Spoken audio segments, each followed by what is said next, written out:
showed was these gallium nitride devices that are shown by stars here. And as you can see, compared to silicon, for the same breakdown voltage, we are getting orders of magnitude lower on resistance, right? So we developed 1 kilovolt and 2 kilovolt devices using these gallium nitride devices. And as you can see, the performance is actually very close to silicon carbide's theoretical limit. So by improving this technology, we can improve it further to the theoretical limit of gallium nitride. So these are one of the best devices and world record performance devices that we developed. And as you can see from this simulation, we were able to move the electric field in the bulk of the semiconductor rather than at the surface, which was really the goal of this process. And we were able to get about 3.4 megavolt per centimeter, which is the theoretical limit of gallium nitride. So this is the highest field reported for gallium nitride device. Aluminum nitride. Now, aluminum has an even higher band gap of 6.1 electron volts. So it has a slightly lower mobility. But if you look at the figure of merit, then you see that the figure of merit goes with cube of critical electric field. So what that means is that aluminum nitride is much better than gallium nitride. So again, for the same voltage, we can get almost 2 orders of magnitude lower on resistance in aluminum nitride devices.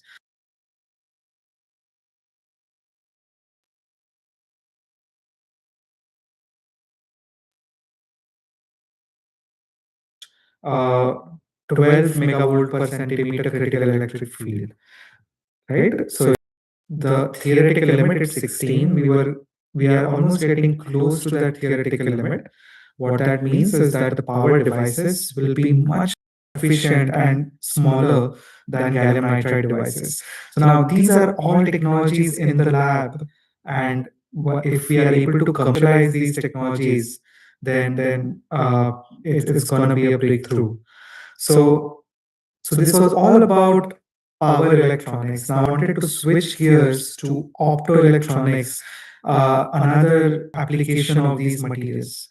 If you remember, I mentioned that if you change the aluminum mole fraction in this alloy, you can change the band gap of the semiconductor. So when the aluminum mole fraction is zero, you have pure gallium nitride, and you have an energy band gap of 3.4 electron volts.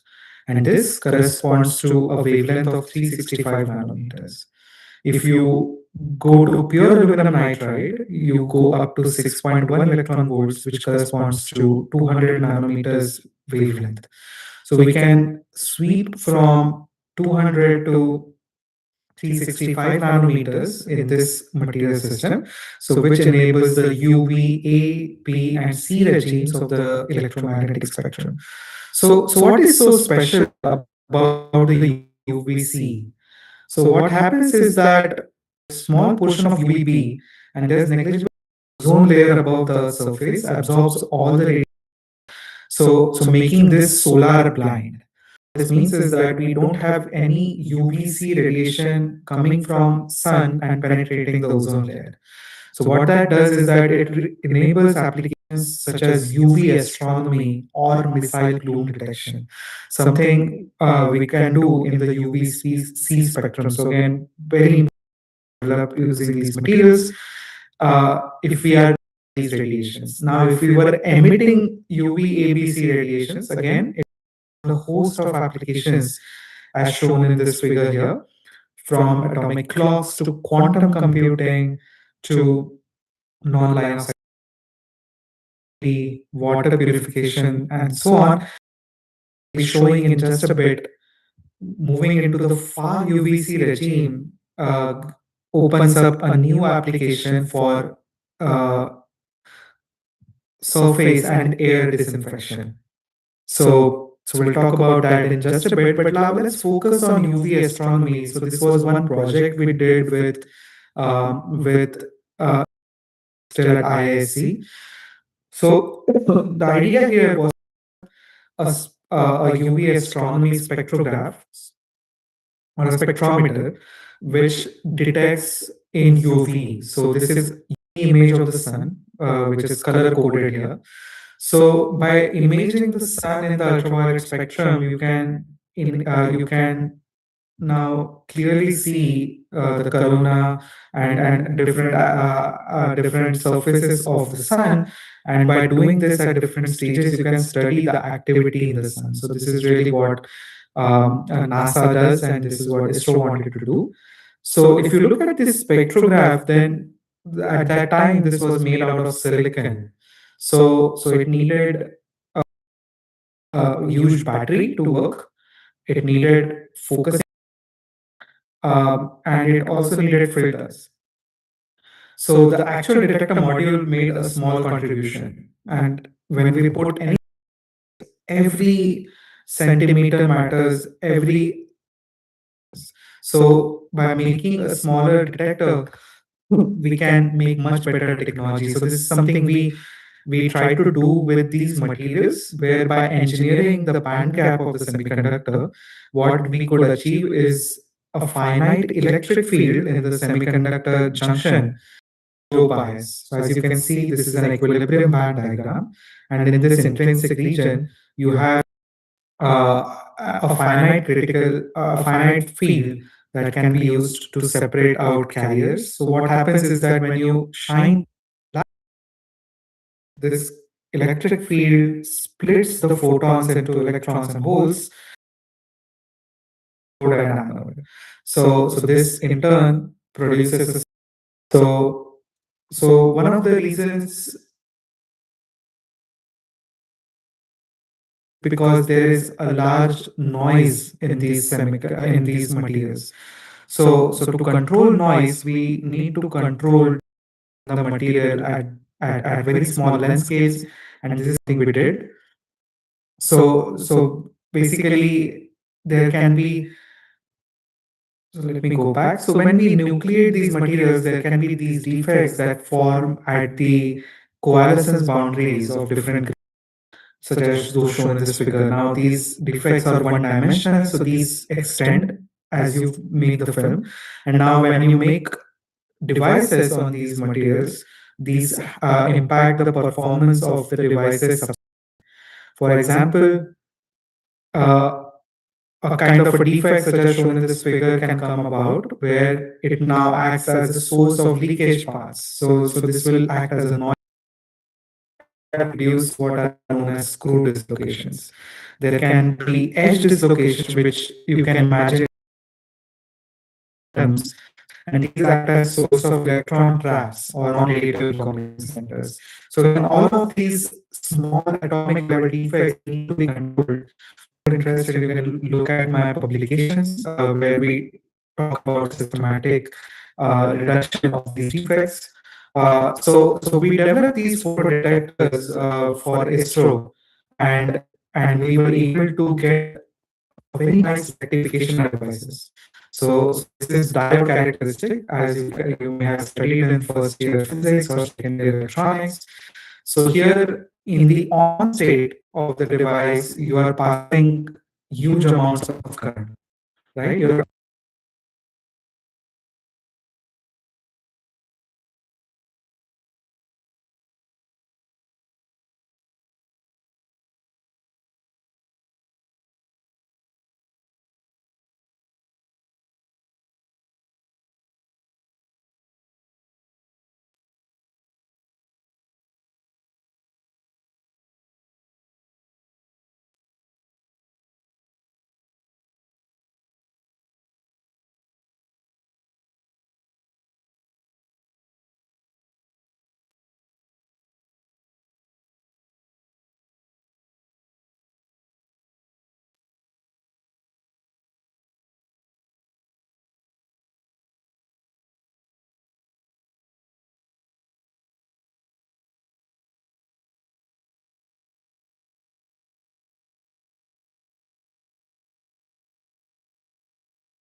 UV, if you were to emit UV, what you can do is that you can actually use this for disinfection. So let's treat this as a pathogen DNA, RNA or proteins, right? So what these wavelengths do is that they are so high in energy that they disrupt, damage, and inactivate the DNA pathogens. So these can be used for disinfection, and this is something which is used in your water purifiers, for instance. But can we use this for air purification? The answer is yes and no. So what happens is that the UVC radiation is is cancerous. So if humans are susceptible to these radiations, then these can cause cancer. But what happens if you go below 235 nanometers is that the radiations are so high in energy that they don't penetrate beyond the dead layer of your skin or the tear layer of your eyes. So what that means is that these radiations become human safe. So you can disinfect the space while inhabiting the space. So essentially, if you can make this technology, you can avoid the next pandemic. So the COVID pandemic really grew because you could not stop the virus from spreading. If you have this technology, what this can do is to really inactivate COVID or other viruses by impacting their DNA directly. But at the same time, these are safe for humans because the penetration depth is quite shallow. So this is what we try to make. Uh, so our company that I work with makes such light fixtures where we use low light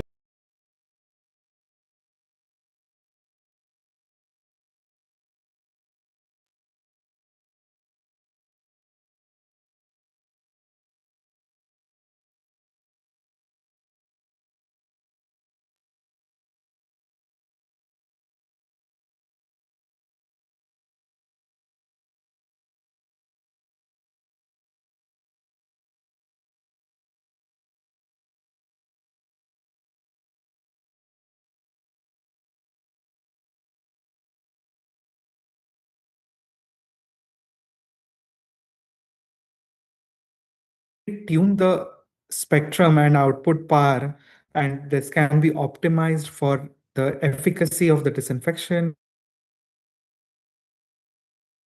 and others. And by making it a semiconductor based technology, we can get a much lower size, weight, and operating power of these LEDs. And they can have much higher efficiency and lifetime than the previous technology. So this is really the focus of what we are doing here. And we have recently made some devices that are now emitting in the far UVC, and we are in the process of commercializing these LEDs. All right, so with that, I like to re-emphasize that nitride semiconductors are an important building block for making uh, these semiconductors ubiquitous, and I feel that India can play a big role in this value chain for Atmanirbhar Bharat. So we need focus on everything starting from the substrates. So we want the substrates to be grown indigenously in India.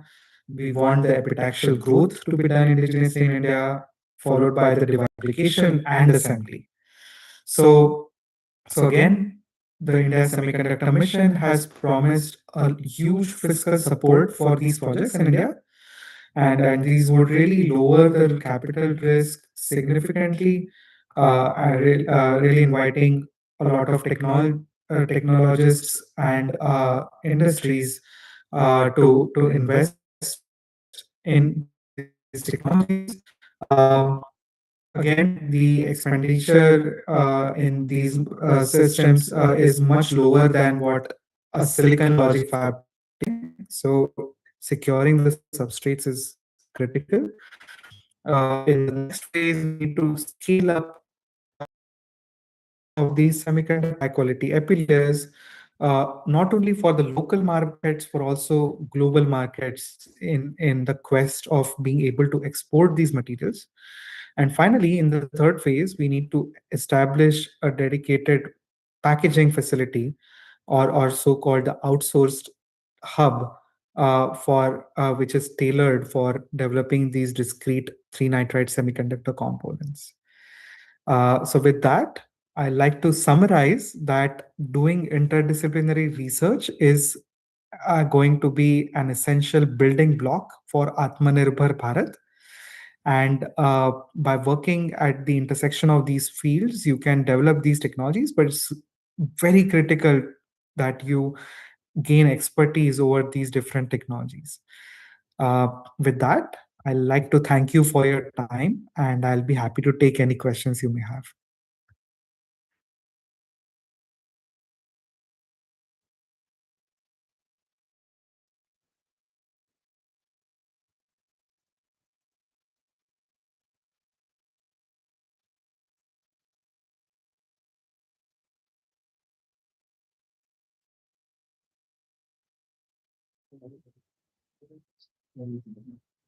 Yeah. Uh, Shashwat, one of the contestants, participants actually wants to ask you a question. Shall I put the question in the chat or Yeah, that would be give her the great. mic here? She's present here. I can give her the mic if the audience is audible to you. At least you are audible to me. So let's see if the person asking the question is also audible. Uh, if Yes, not, then yes. you can also type it in the chat. Yeah, just a second. Yeah. Wait, wait. Yeah, you have to. Okay, you have joined the meeting as well? Yes, yes. Okay, great. Hello. You can just mute your microphone so you can ask your question from here.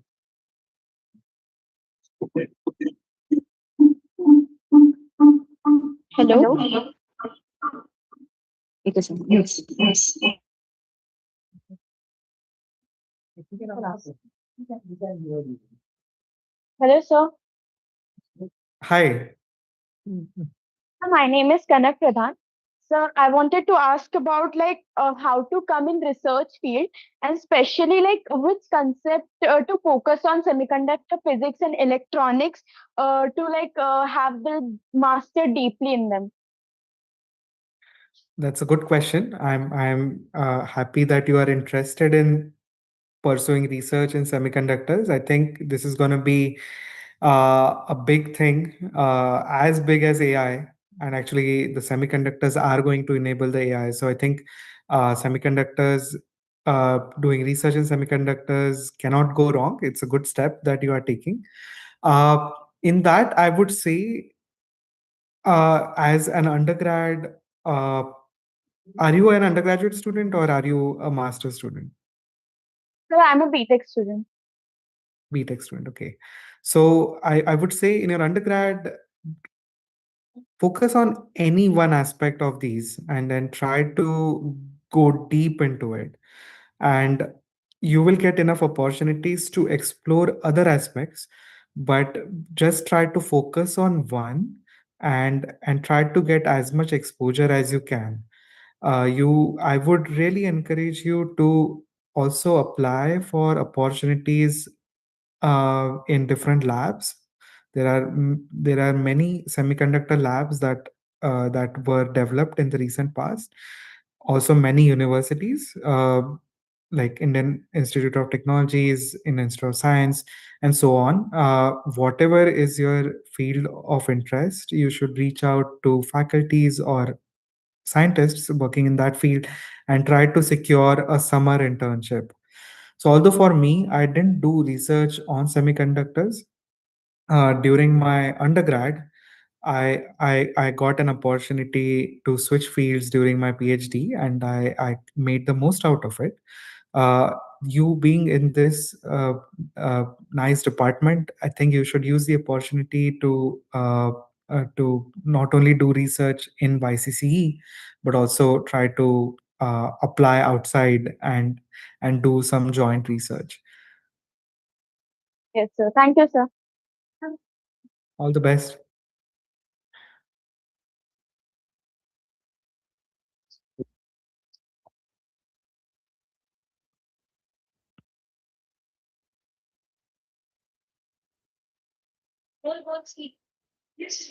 Yeah. Okay. Hello, sir.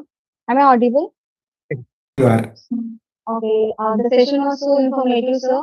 Actually, I would like to ask you that if you want to design new semiconductor material at that time, which software I need to use for the testing it, and which tool I need to use to analyze the performance of that particular new material. Just like we already discussed about the SiC and germanium and nitride, AI, and like that. If I want to design new material, semiconductor material, at that time, what are the prerequisites I need to understand, and which software I need to use to test the analysis of this new material, which I'm going to. Got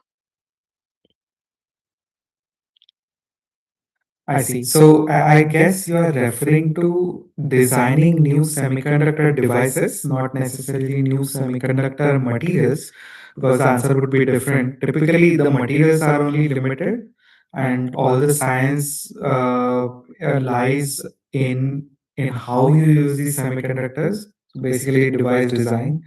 For device design, there are many softwares, but one of the common ones is Silvaco. So Silvaco is a common software used to simulate devices. Um, and the key thing is to have the correct material parameters in the software, uh, not only the band gap, electron mobility, but many aspects of the semiconductors. So most of the modern softwares have a good um, database of different materials. So the device design really hinges on how you engineer the band diagram. So so you when for most of the devices are based out of junctions, so a PN junction or Schottky junction, and and then your software should be able to simulate different layers, different uh, contacts. So I think so I would encourage you to use Silvaco to get started, and then there are various other softwares that you may use, but I'm not sure what all is available at YCCE. But you should definitely reach out to faculty in charge of semiconductors to learn what all softwares are available. I have also seen people using MATLAB. There are some programs within MATLAB that people use for simulations. So I feel that YCC has a subscription of MATLAB, so you could even start with that. But you would need a particular semiconductor module in the MATLAB to get started. Hello. Hi, Am I audible, sir? you are. Actually, I'm a professor in GHI College of Engineering. Actually, I wanted to ask, there is a quite boom of quantum computing nowadays. Mhm. So, your expertise of semiconductors and all. What about you means what you can guide that whether the students, what is the relation between semiconductors and quantum computing are quietly related. So can you please guide the student that shall they move to the quantum computers or shall they move to the basic semiconductors technologies? Means, what is your opinion, sir? Okay, that's a good question. I think both are closely related. Semiconductors Yeah. poised to enable next generation quantum computing. The need Yes. for uh, next generation uh, s- like computing as well as security platforms is on a tremendous increase, and quantum computing is being actively researched, and semiconductors are going to play a very big role. So the way they will Yes, play sir. a big role is that there are different ways of implementing semiconductors in quantum computing. One of the ways is by controlling point defects in these materials. So what you do is that you introduce point defects in these semiconductors, and now you excite these point defects externally by using different photons. So what you do is that you try to excite these defects using a single photon, and then you see how this photon interacts with that, and then you need a single photon detector. So what you essentially do is rather uh, the computation is done by exciting states in that semiconductor. So that's one way that you can implement semiconductors. There are various other ways of implementing semiconductors in quantum computing. For your research, I would think that designing or simulations would be feasible to be done, but it does need advanced knowledge of uh, physics as well as electronics to really make a genuine contribution to this field. And a lot of simulations are very expensive in these materials. So I'm drawing blank on other ideas that you could use Yes. your research, but I would still encourage you to pursue this field because it's going to be a big field in the years to follow. Yes. So Thank you mind so gap much.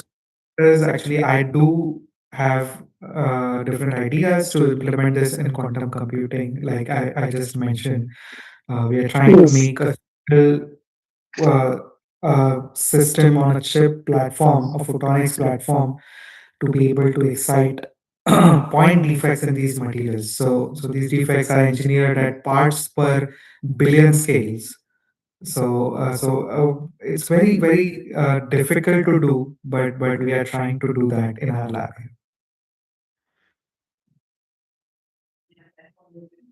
Thank you so So much, yeah, Josh. it's with the research. Hello, Hi. hello, Okay, thanks. Uh, hello. Yeah, please go for it. Uh, Sir, I need to ask about what do European countries and US companies expect from the graduates of VLSI, as like in India demands are very different from foreign countries, as we are like developing stage and we are like at the like developed stage, we can say that. And like the mistakes we could avoid at this particular BTech time while preparing, because we have so many resources currently, and many of the things that could like we shift from like interest in analog to digital and mixed, like how to prepare for one thing, sir, which could guide us like the proper career path of us. Sure. That's a very good question, and I have seen instances where people from India were recruited directly in Europe. I have not seen so much in the US, but for at least a bachelor's or a master's degree in India in a relevant field have been appreciated outside as well.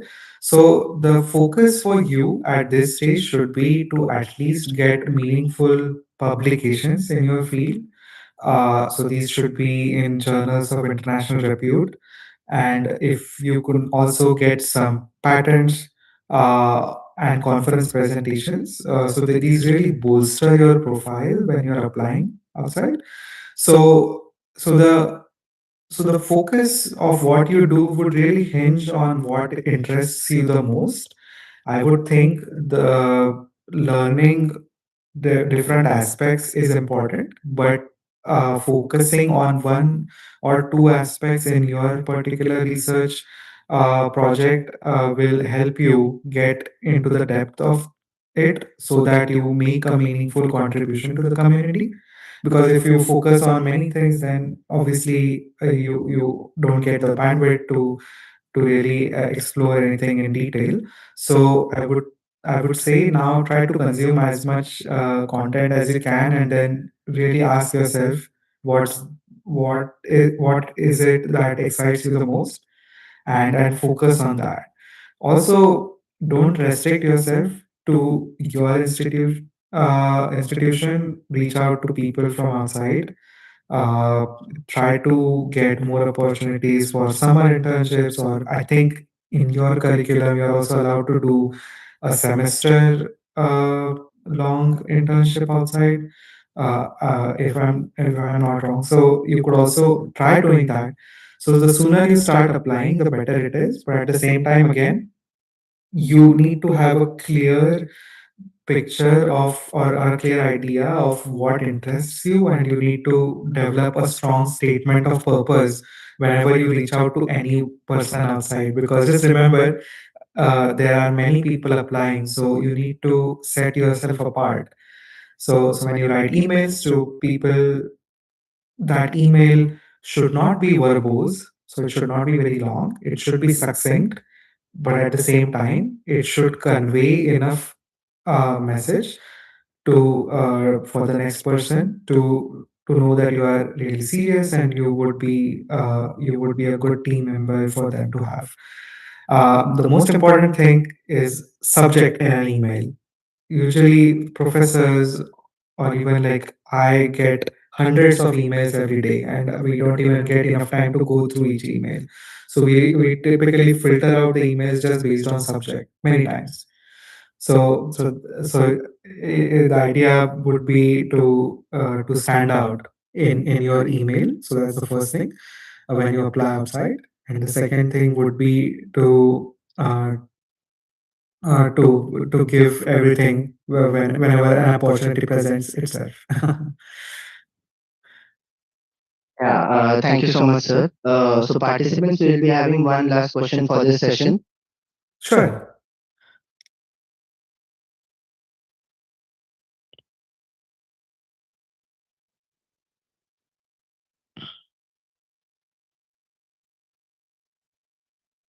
Yes, sir. So we have a question from the physical audience present over here. Okay.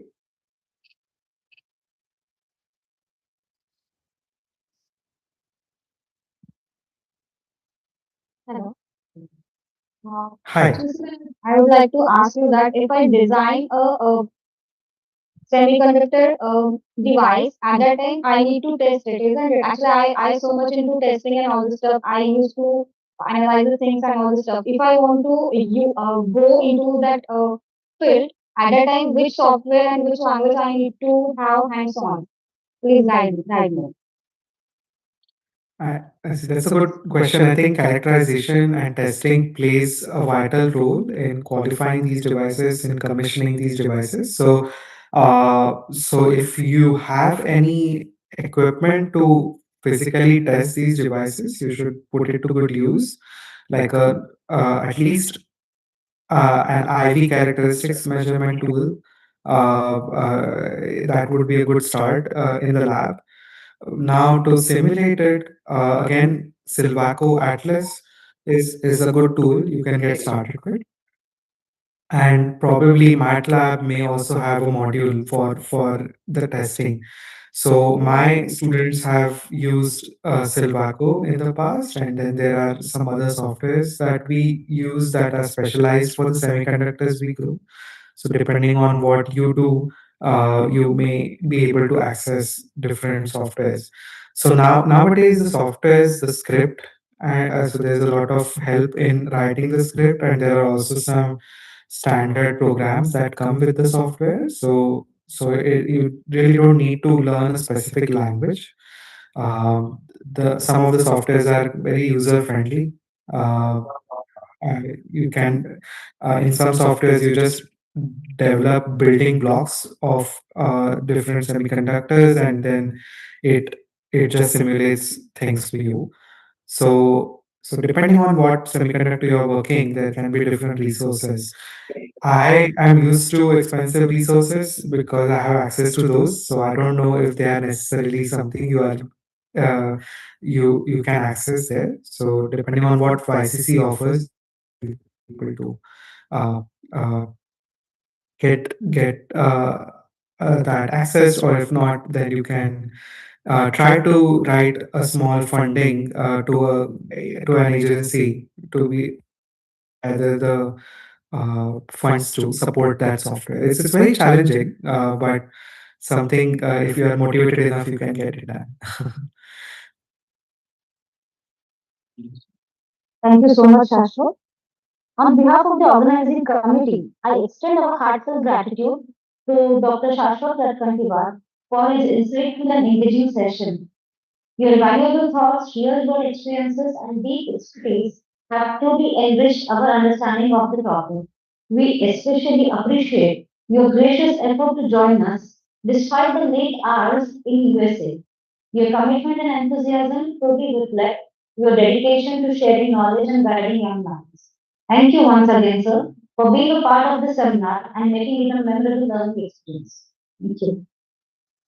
Thanks a lot again for this opportunity. It was indeed an honor to be speaking to you, and all the best with everything you are embarking on. And I look forward to giving an in-person session whenever I visit India next.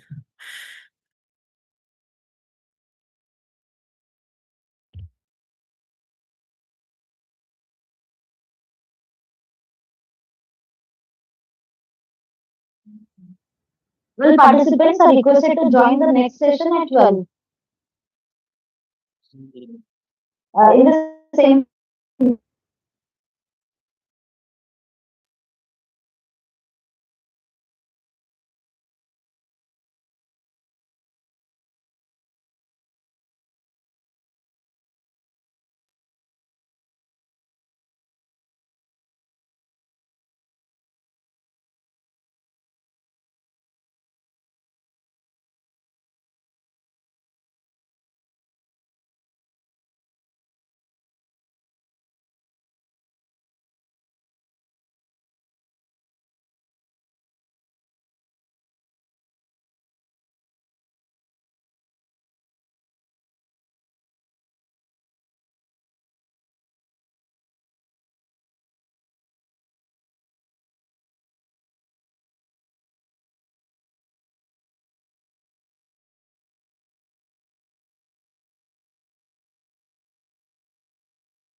कि यहाँ पर total number 80 है तो इतना number होगा, ठीक है। तो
Good afternoon.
Hi,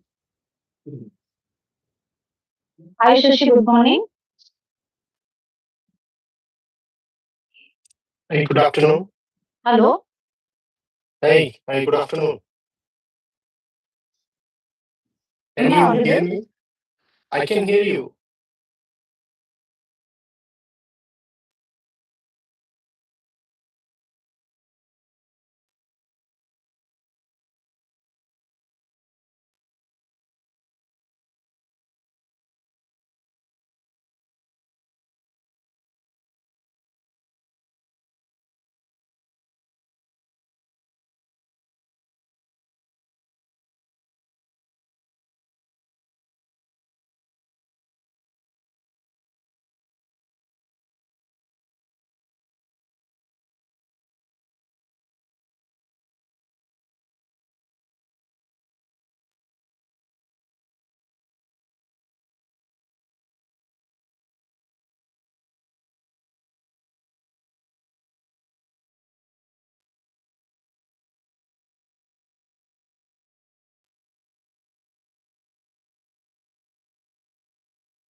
All these things you should get opportunity, then go and learn, right?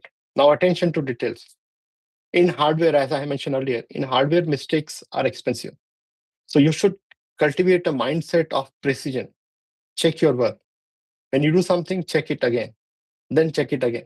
So that is the key mantra in hardware design. You cannot afford mistakes. It costs a lot of money to to fix even a small transistor wrong connection. That's what we have learned. So these are some of the key skills that you should have um, in you, right, before you start your career. Uh, there are a lot of training materials available online, which you can definitely use for yourself to prepare for semiconductor industry, right? Now, back in our days, we don't used to have any open source EDA tool, right? We used to struggle to get free tools that you can use for practicing any design related activities. And then again, IEEE and ACM, you can easily get student mentorship, membership, and then read papers.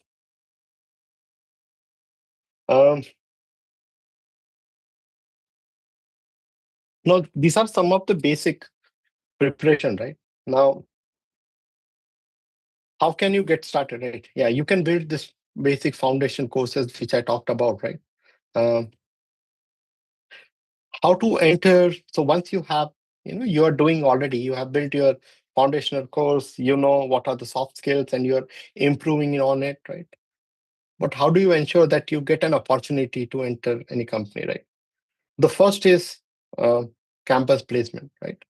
I mean, if there is a good company that comes in your college who does campus placement, this is the best option, right?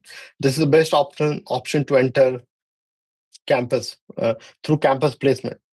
But in case you don't get that, right, there is another opportunity which happens through internship, right?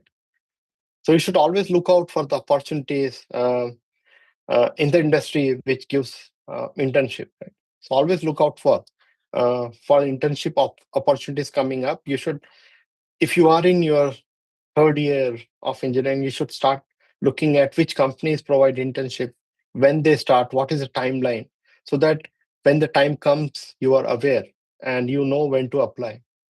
And then there are, like, you can do research, you can do PhD. If you get opportunities, you can, if a couple of friends can get together and do uh, your entrepreneur journey as well, right? It's very difficult, but it's not impossible, right? As I told, semiconductor industries can be easily divided into two parts, fabless and with fab. With fab is super expensive, but with fabless, it's not difficult. We can do that, right? It's easier to do it, right? And with new ISM 2.0 support, it's not difficult. You can do it easily, right? Now, I think I have been talking a lot about semiconductor careers, what you can do and all, right? Before I go there, right, I want you to understand what's critical role semiconductor play. Right now, at this moment, can you imagine a world without semiconductor chip? Nothing that we are doing will exist if there is no semiconductor. We cannot attend semiconductor session through Zoom. If there is no chip, no Zoom call, no phone, no lightning, no central control AC, everything will come to a grinding halt.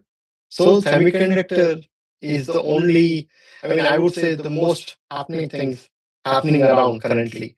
And having a career in semiconductor industry is a good thing to do, right? So when I started my career in this industry, India was mostly viewed as a back office for global semiconductor design machines, right? A place where where there was just a cost arbitrage, not intellectual leadership.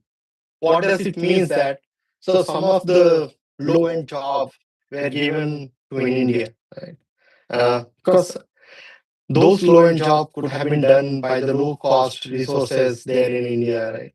And India was not considered as a intellectual place where the intelligence can be added, something new can be designed. So that was an era, right? Long back.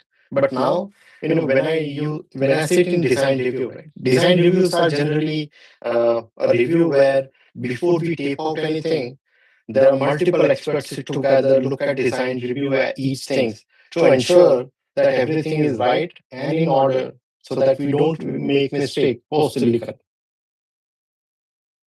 What I see now is that in those design review, there are key contributors from my team and then global team, and most of them are Indians. That's the change India has brought in. The world is changing. Today, I see team in Bangalore, in Hyderabad, leading micro architecture and design, which was not there a couple of years back. I can tell one of my story, right? When I started Sandisk long back, right? I used to do a NAND design part. In that, so in any design, there are like basically in the NAND design, there are two critical components. One is a peripheral circuit, basically a kind of controller which controls the memory, and the main memory by itself. The main memory is an gold asset, the key skill, which the US team did not want it to come in India, right? They don't wanted that this the skill should go to India. So they always wanted the people in India do peripheral job and not NA, right? So when I joined, I realized within 6 months that hey, if I have to crack NAND, I should be doing the area work rather than doing a peripheral, right? And there were a lot of restrictions. That were a lot of pushbacks. But then I was determined. I said, hey, if I have to go up the value chain, this is the thing which I have to do. Then I find myself, right? So there was a stage where they have access limitation for us also. So me, along with my leader during that time in India, we really worked hard to get the permission for an area. I studied it myself, understood things, right? And then here we go. After 2 years, we did the first full chip design from India in SanDisk, which was a cost reduction die of a previous general memory, which cost 6% less than the mother die. So which was only possible because of the one bold move that I took. And I was determined that hey, I would do this, right? No matter who stops me. If the high management supports, I will do it. And I did that.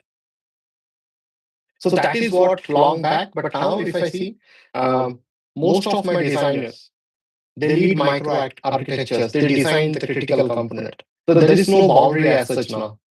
India is considered as the most intelligent resources and shared responsibilities are given to India. And I see Indian origins engineers running some of the most important semiconductor companies and design divisions on the planet. I've seen even in Micron, the top talent are Indians, right? But I would also say that in India, within Micron, most of the design activity happens in India. So these are the opportunities that as an Indian we can get it. Right? But here is what makes me genuinely excited and why I agreed to speak to you today. All of that happened without the semiconductor manufacturing bases that India is now building. We were punching above our weight, just design talent, right? We were just doing design early. Imagine what we can do when we can add fabrication, packaging, test, the full stack to our capabilities and our capacity in India. The ample amount of opportunities available for all the students that will be passing out in India, right? You are going to graduate in a world where India is not just a design hub anymore. India will be a full spectrum semiconductor design nation. The fabs being built today will need process engineers, equipment engineers, yield engineers, manufacturing engineers. roles that have never existed in India at scale earlier. You are not late. You are exactly on the time where there are a lot of opportunities available for you out there. The industry I work is in not glamorous in the way software startups are. We don't make apps that go viral overnight, right? But the chip we design quietly powers every app, every server, every electric vehicle, every medical device, every satellite in the sky. We work at the foundation of civilization's technology stack, and I won't trade it for anything. So here is my ask for you. There are the few set of things that, as a student, that you can do, right? I want all of you to do three things this week. Number one, if you don't know System Verilog, download a free simulator. Write your first module. This will give you an opportunity to study and work on System Verilog. Second, look up for the internship programs for at least three big semiconductor companies with their offices in India, and note down their application timeline so that you are ready to apply for an internship when it comes. And third, find at least one contact in the industry, a professor, a lecturer, a LinkedIn contact, an alumnus, and send them a message asking for a 20-minute mentorship. You can connect with them, ask them that, hey, what I can do or what I can learn to enter your company, or how I can get an internship. These three things are important, and you can do it right away. Indian semiconductor movement is here, and if you want to be part of it, you can. There are ample amount of opportunities coming up in the current generation, and if you have your foundation right, if you have done your base already, you will definitely make your career in it.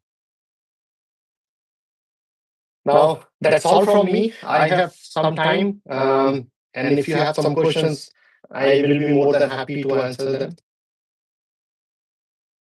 I don't know how would we moderate the questions. Yes, sir. Sir, so we have a question in the physical members who are present over here at YCC. Yeah. I'll be handing over the mic to the participant. Sure. Hello, sir. Hi.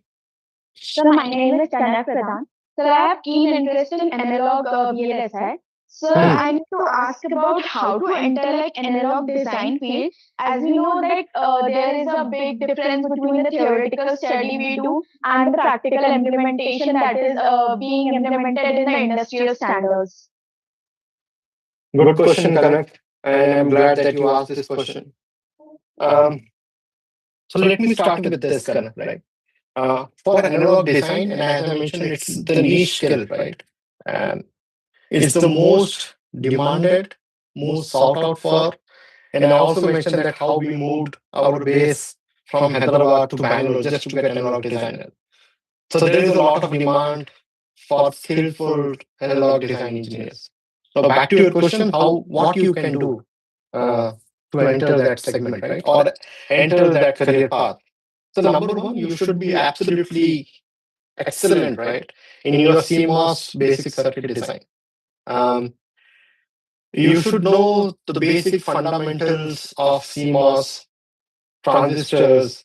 Then you should also know the basic building blocks like PLL, power amplifiers, and all these things you should know at least theoretically, whatever is mentioned there in the book. And if you need, I can later pass on this information to Shweta on which are the books that you can refer for analog design, right? Yes, sir. So Definitely.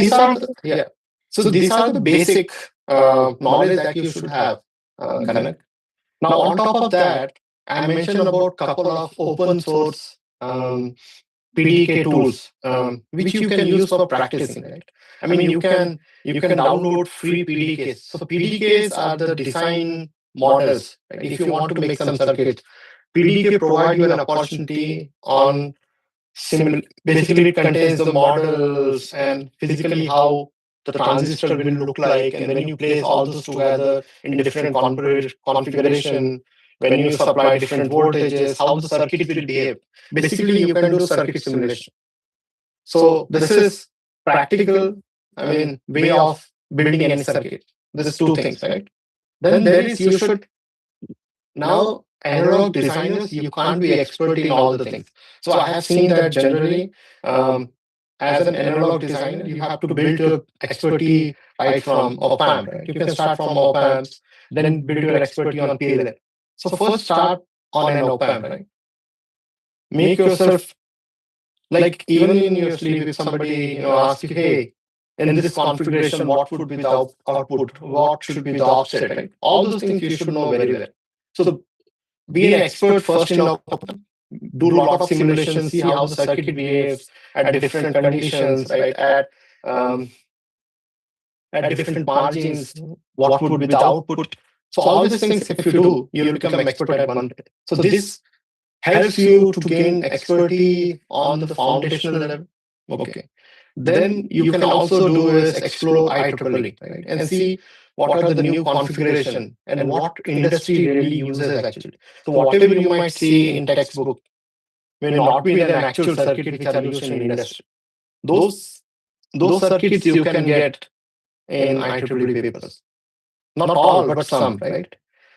And the third thing is making contacts with in LinkedIn or any social network where you see there are professionals working on analog design. Right? Then if you have some questions, you can connect with them. Make some mentors who are in analog design field. You can connect with them. You can, if you get stuck somewhere, they can help. Actually, I have seen many people interested in teaching people, right? And if you really want to build a career in that, I can connect some of the mentors with you so that they can help you learn, right? Then there is internship opportunity. Once you do 1, 2, 3 steps, the last opportunity connect is to get an internship in any company who does analog design. That will be your first step into the industry. And trust me, whatever you might have done so far would be the 20% of what actually is done in industry. Yeah. But this is the pathway that you can do. Yes, sir.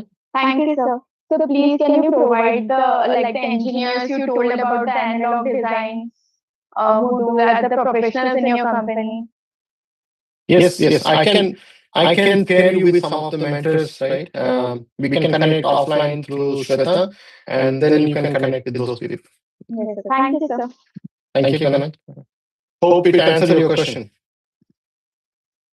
Afternoon, sir. Hi. Afternoon, sir. Actually, I would like to know why you prefer to, in Micron, you prefer to design the DRAM, isn't it? Why you go for the DRAM rather than SRAM? Actually, DRAM, I learn about DRAM made up of in DRAM, we use flip-flop to store one bit, isn't it? So why you go for the DRAM rather than SRAM? And my second question is that if I want to design digital circuit or digital any device, at that time I always go for the HDL rather than VHDL or Verilog.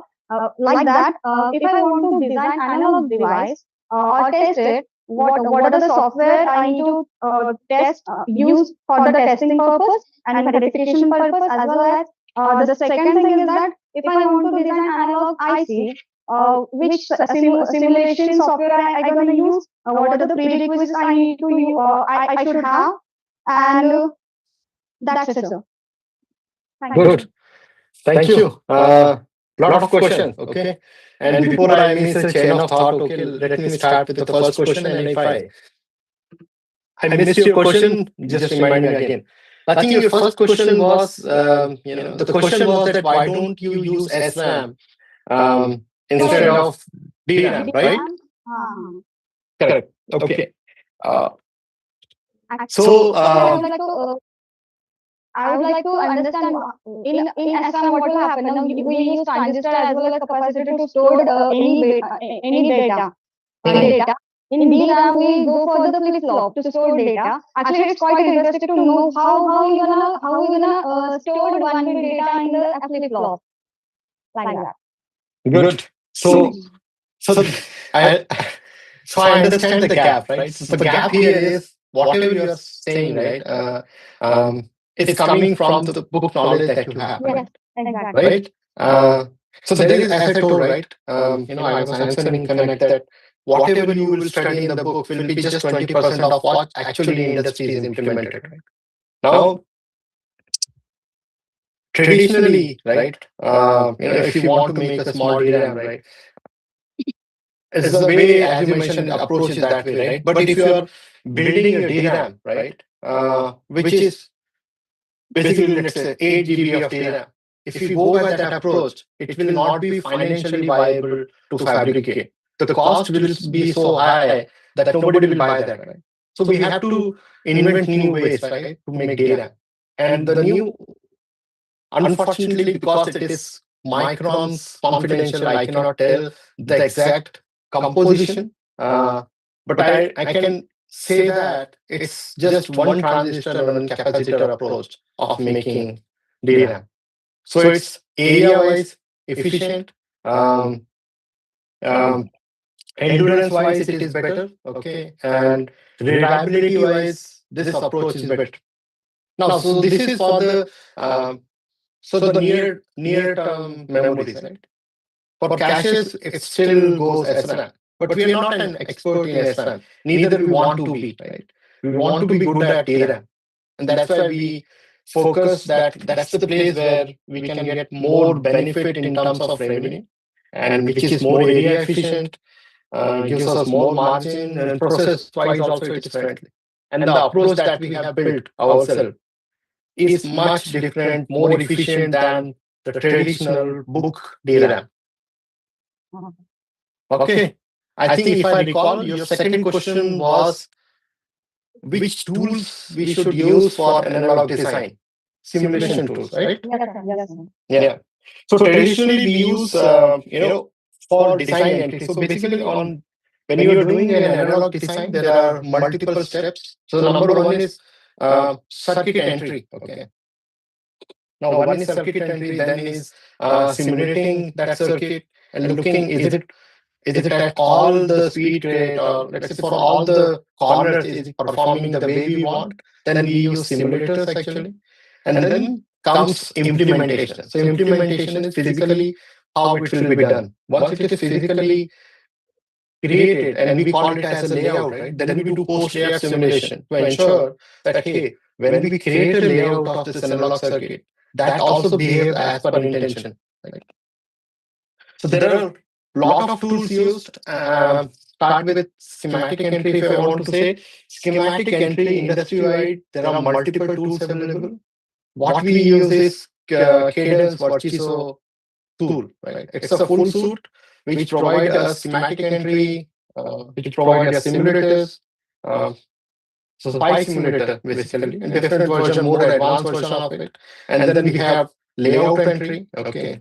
Now, when we do layout, we also do physical verification, like LBS, so layout versus schematic, that is done by Siemens. Earlier, it was known as Mentor, but recently Siemens bought it, so it is Siemens. And then its name is Caliber. So this is used for design rule check and layout versus schematic check. And then again, we do SPF extraction, which is called basically checking whether the device which we have created performs exactly as per the circuit. So those are done. So we create a extracted netlist and go back again to design entry, then simulate. So this cycle. So these are the multiple tools that we use. Mostly Cadence, Virtuoso full suite, and then Siemens, Siemens verification suite. Yeah. Were these two questions, or there were something else which I'm missing?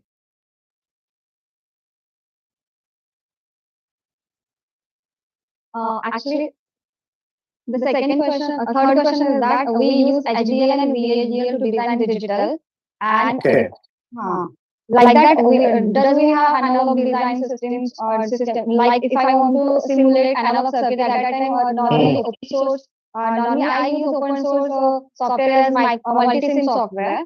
At that Okay. time, yeah. Like that, do we have another software which is used to design actual design of analog devices?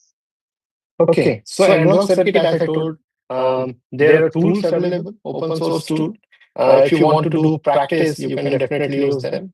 I will give this detail to Shweta ma'am later, but if you want to note down, you can note down the name. Those are Open Roads and Sky Water. Okay, these are the PDKs which you can use, and then there are multiple open source simulation tools where you can build your analog circuits. My recommendation would be first decide the circuit, right? And maybe see if you can get the specs. Because the goal should be clear in your mind, right? What you want to really design. Once you have a spec, you can always talk to some mentor, right? You create some mentor, industry expert, who can give you some broad level specification, and that you can try to draw and simulate it. Okay, sir. Yeah. Thank you so much. The session was so awesome, sir, and thank you so much. Thank you. I'm glad that it was helpful for you guys. Yeah. Any more questions? Sir, there is one online question as well from Ayush. In the Okay. chat box. Let me look at it. Yeah.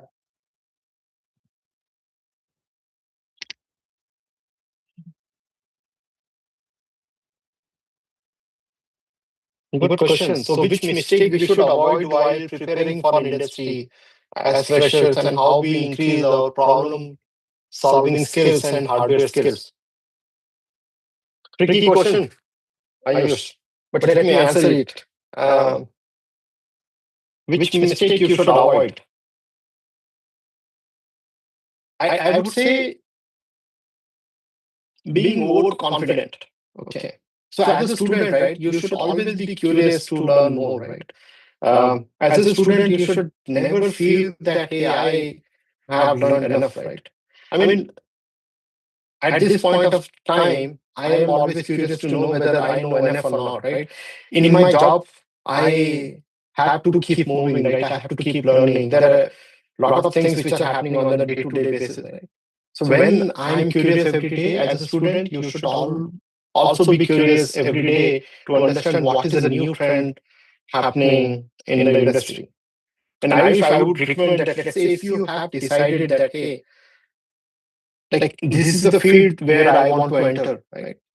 Then what you should do is, let's say if you decide X company, and then you want to do Y role in X company, then you should have a detailed understanding of that X company, what their expertise, try to understand. So nowadays there are a lot of information available there in net, right? You can understand their product, their competition, their expertise, right? And then the skill that you are trying to get into, right? You should have a detailed understanding of, hey, what's that skill set really need, right? What basic skills which are apart from the basic skills that I mentioned, right? So I mentioned about a couple of basic skills that are must.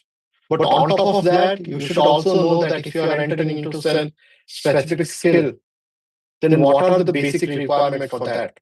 Like let's say someone was asking about analog design, right?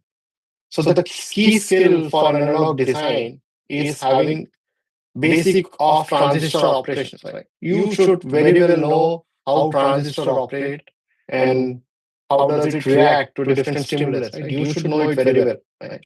So if you don't know that, then your entry as an analog designer is extremely difficult. The first interview question will always be on the physics, device physics, transistor physics, because everything else is trainable, right? Once you enter any company, they will train you.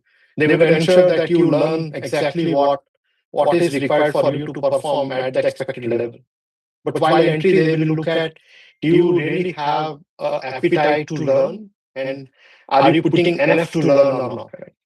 If you think that you have learned enough, then that's your gone case. You won't ever get opportunity, which is for sure.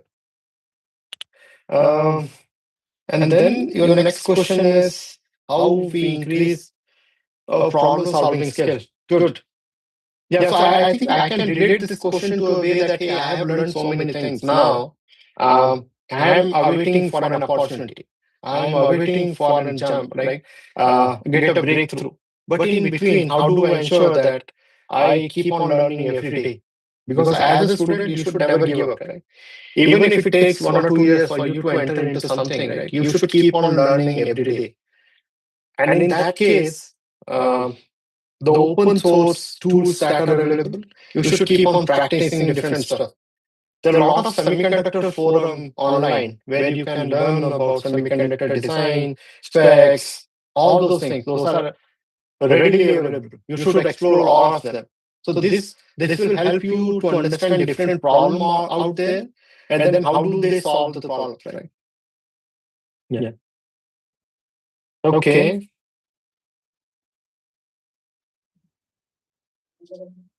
Okay. I would request all the participants now, let this be the last question because Shashi sir has taken time out for us. So we should not exceed that time as well. Oh, I didn't raise. Thanks, Shweta.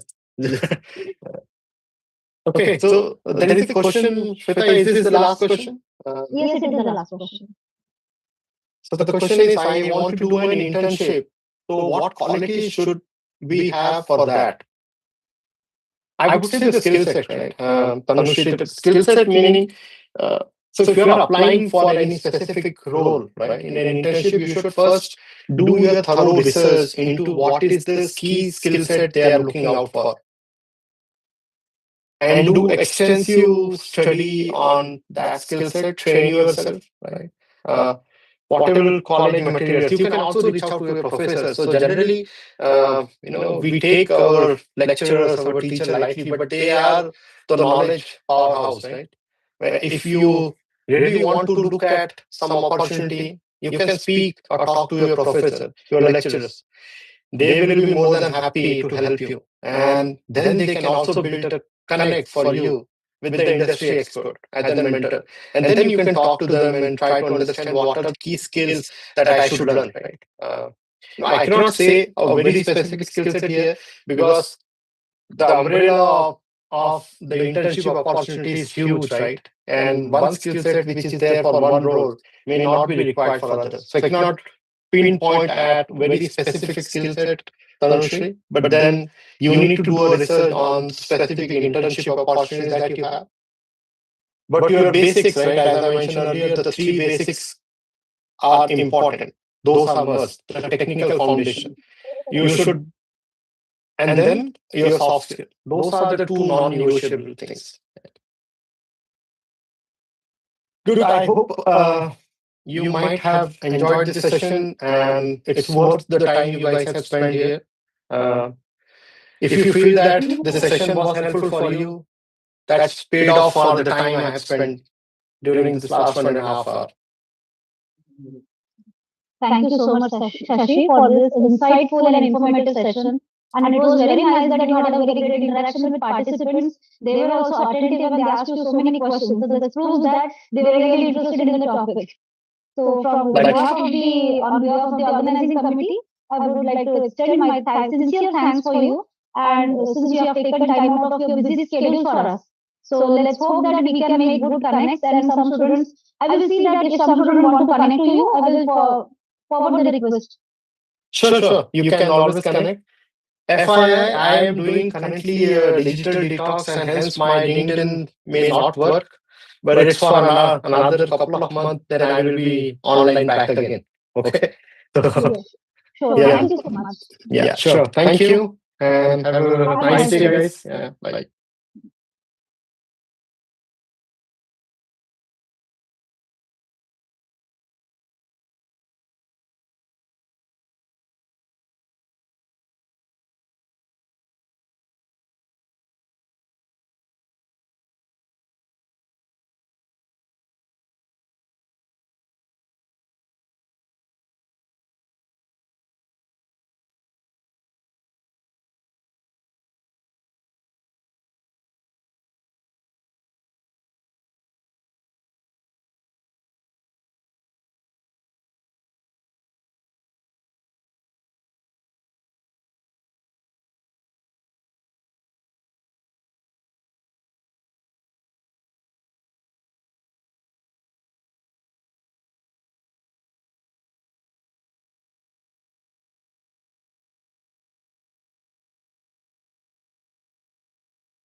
Thank you, ma'am. Thank you, sir. So the stage is over to you. Let the learning begin.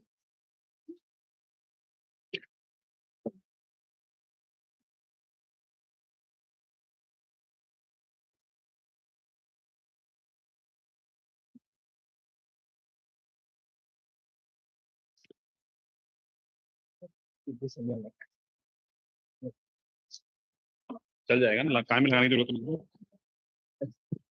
चलो, thank you. Okay, so good afternoon. I hope now after lunch you are settled down. Any issue? किसी को नींद आ रही है? आ रही है तो बता दीजिए, हम मेडिटेशन भी कर सकते हैं 5-10 मिनट। राइट, मेरे पास लगभग 1 घंटा 20 मिनट है, 1 hour 20 minutes. Don't worry, okay. मैं यहाँ पे अपना कोई रिसर्च बताने नहीं आया हूँ, राइट। वो काम मेरे PhD स्टूडेंट कर लेते, ठीक है। So when I discuss with Shweta ma'am, मैंने बोला मैडम आप बताइए कि सबसे ज्यादा ऑडियंस का परसेंटेज क्या है। तो उन्होंने बोला 60-70% होगा यूजी, 10-15% होगा पीजी, रिमेनिंग तो है ही हम लोग फैकल्टी मेंबर। तो ठीक है, okay. So the title, or you can say that the semiconductors for Atmanirbhar Bharat, for research challenges and opportunities, इस पर बात करनी थी हमको। So let's say pick one words and then we'll move to set the tone for this particular talk. As कोई है जो इसी डिपार्टमेंट के अलावा कोई और डिपार्टमेंट से? Any student? No? Good. अब कोई स्टूडेंट इसी के बाहर का नहीं है तो आप मेरे को एक क्वेश्चन बताइए कि आपको एआई में जॉब क्यों चाहिए? एआई वाला तो इधर नहीं आ रहा है इलेक्ट्रॉनिक्स में, आपको क्यों चाहिए? नहीं चाहिए, वेरी गुड। किसको चाहिए बताइए, किसको एआई में जॉब चाहिए? नहीं चाहिए ना? एक डॉक्यूमेंट साइन करके अपने ट्रेनिंग प्लेसमेंट में जमा कर दीजिएगा कि हम वो कंपनी में नहीं बैठेंगे जिसमें एआई की डिमांड होगी। हो गया, ठीक है। चलो थोड़ा क्वेश्चन थोड़ा सा चेंज करते हैं। कितने लोगों को जॉब चाहिए?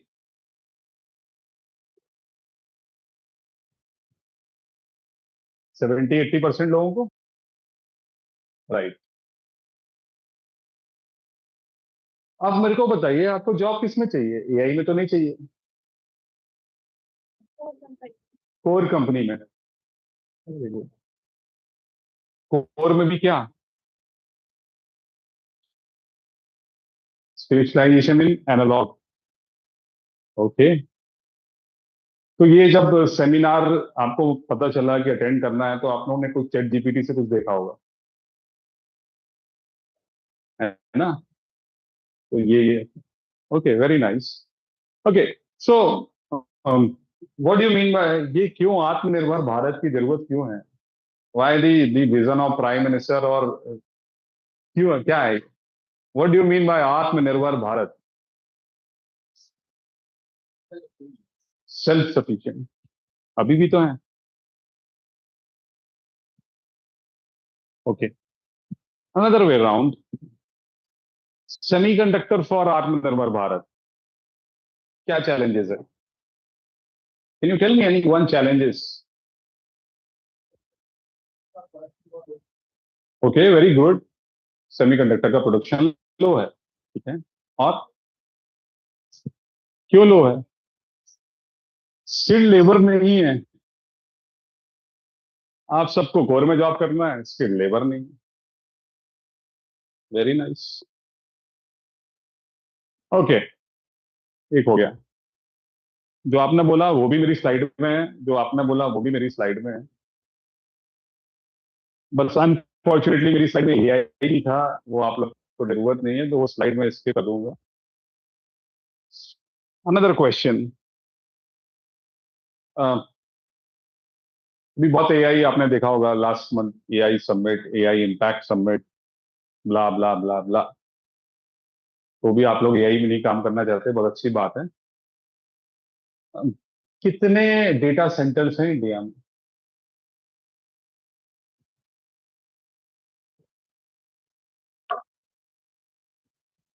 ठीक है, छोड़ो, अलग करते हैं। मेजॉरिटी ऑफ सेमीकंडक्टर किस एप्लीकेशंस में यूज होते हैं? आज के कंटेक्स्ट में बात करेंगे।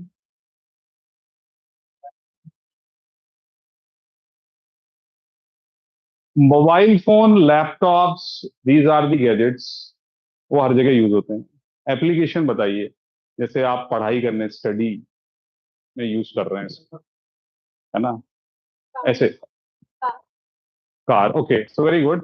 Number one example is EV. ठीक है, इसको भी रखते हैं साइड में। और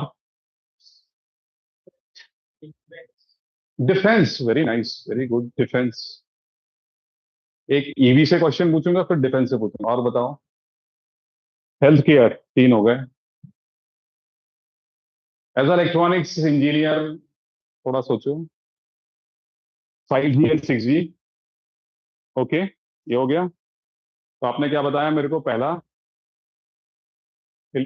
EV, second defence, third health care, fourth communication की बात कर लें अगर हम, 5G 6G, यहाँ पे छोड़ देते हैं।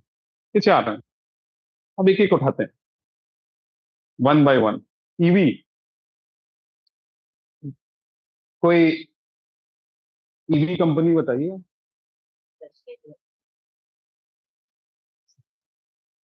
आत्मनिर्भर भारत, टाटा, राइट, ओके। इसके अलावा अभी नागपुर की रोड पे आपने ईवी बस देखी? कौन सी कंपनी की देखी?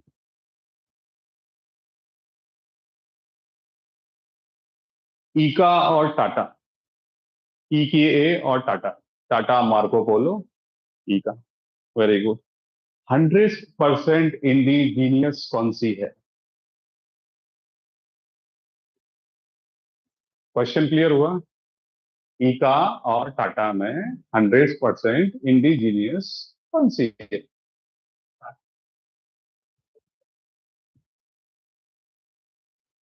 दोनों नहीं, दोनों नहीं। क्यों है? सब टेक्नोलॉजी 100% इंडियन है दोनों गाड़ियों में।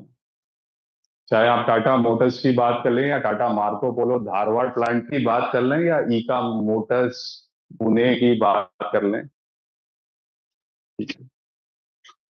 मैं बहुत स्टडी करके आया हूं, ठीक है, इस प्रेजेंटेशन के लिए। Second, defence. तो यहाँ पे हमको आत्मनिर्भर बनना है, क्योंकि ईवी बोला है, ईवी इंडिजीनियस नहीं है, तो ज्यादा दिन चलेगा नहीं, ज्यादा दिन चलेगा नहीं ईवी भाई। क्यों नहीं चलेगा? गडकरी जी कौन सी गाड़ी में घूमते हैं? हाइड्रोजन। जब पानी से गाड़ी चलेगी तो लिथियम की जरूरत क्यों पड़ेगी? और लिथियम कोर केवल चाइना के पास है, तो आत्मनिर्भर बनना थोड़ा डिफिकल्ट है। डिफेंस, डिफेंस, ठीक है ना? Operation Sindoor 2.0, 70% operated by Nagpur, 100% operated by Maharashtra. कैसे?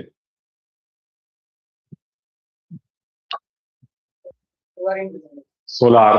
और ऑर्डिनेंस का कोई रोल नहीं था, अंबाझरी का कोई रोल नहीं था। हाँ, सोलार, जेएसआर डायनेमिक्स, और इसका command centre southern command Pune,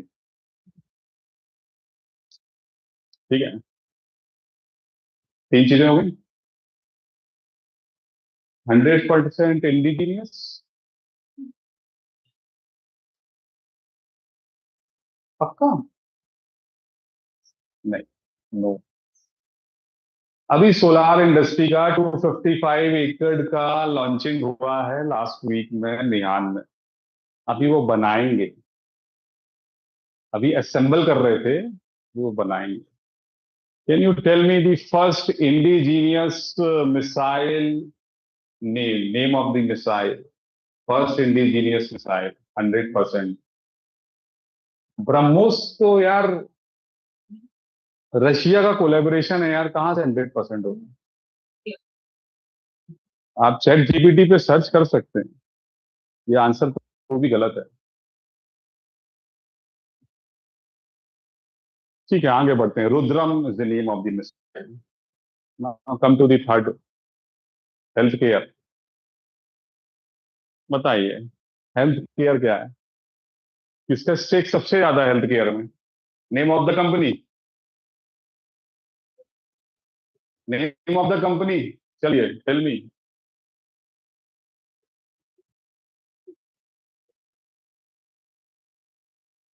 आप सबको जॉब करना है, एआई में करना नहीं है, कोर में करना है।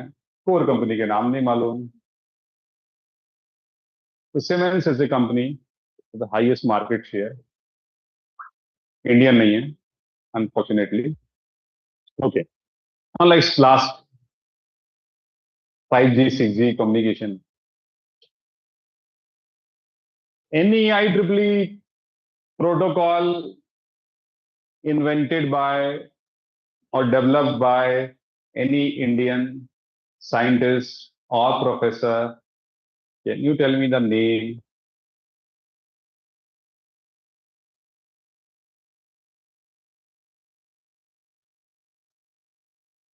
थोड़ा बहुत वो भी ऐसा बोल सकते हैं कि उनको दे सकते हैं कि वो महाराष्ट्र के भी हैं, थोड़ा बहुत नाम सुना होगा, I hope. So he's a electrical engineering professor in the Department of Electrical Engineering, IIT Powai. He's ex-director IIT Kanpur. Currently, he is a secretary in BSc, Professor Abhay Karandikar. पहला IEEE इतना बड़ा achievement है, अब आप लोग को नहीं मालूम, अनफॉर्चुनेटली। सो आत्मनिर्भर भारत, दैट मीन्स डेडलाइन हमारी सेट है 2047, और हमको उसका 90% अचीव करना है bye 2030. So the presentation is basically broadly based on the same. Can you change? Can you come to the presentation?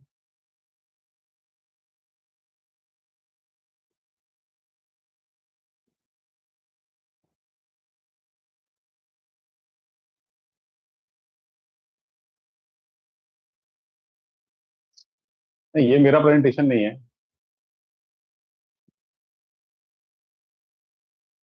Yes, this is mine.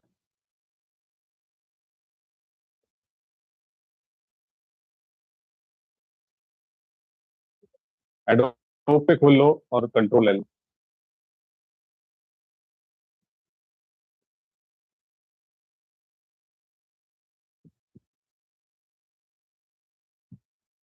Okay, so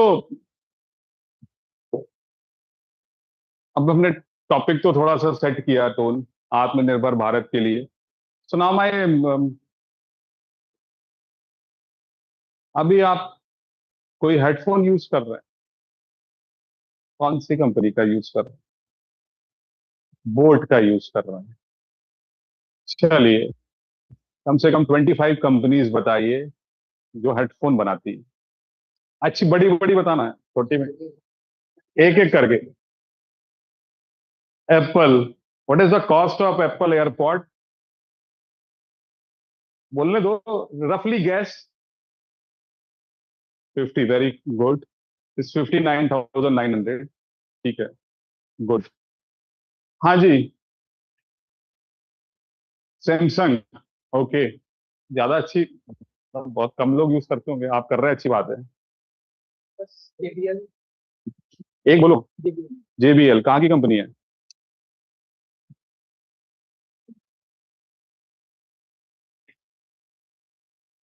one plus अलग कर दिया।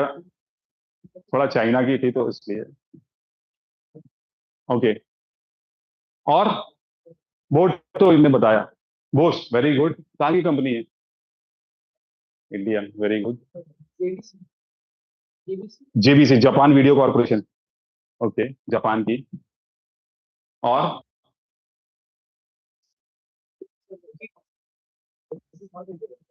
देयर इज टू बोस, तो ये जो बोल रहा है मैं उसको मान लिया कि इंडियन।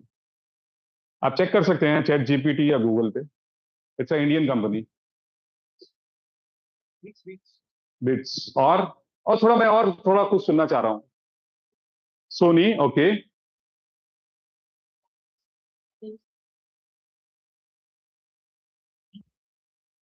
वन प्लस, जियोमी, मी अपन अलग कर दिए। और नॉइस, ठीक है, अभी यहीं पे छोड़ते हैं। ओके, तो कितने लोगों ने इनकी वेबसाइट पे विजिट किया और चाहा कि मुझे इंटर्नशिप मिल जाए?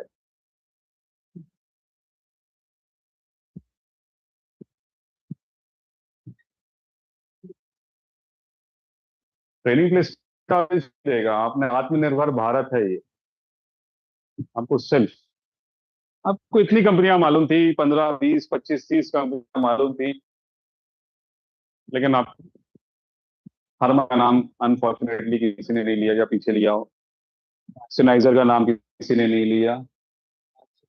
Martial, okay good.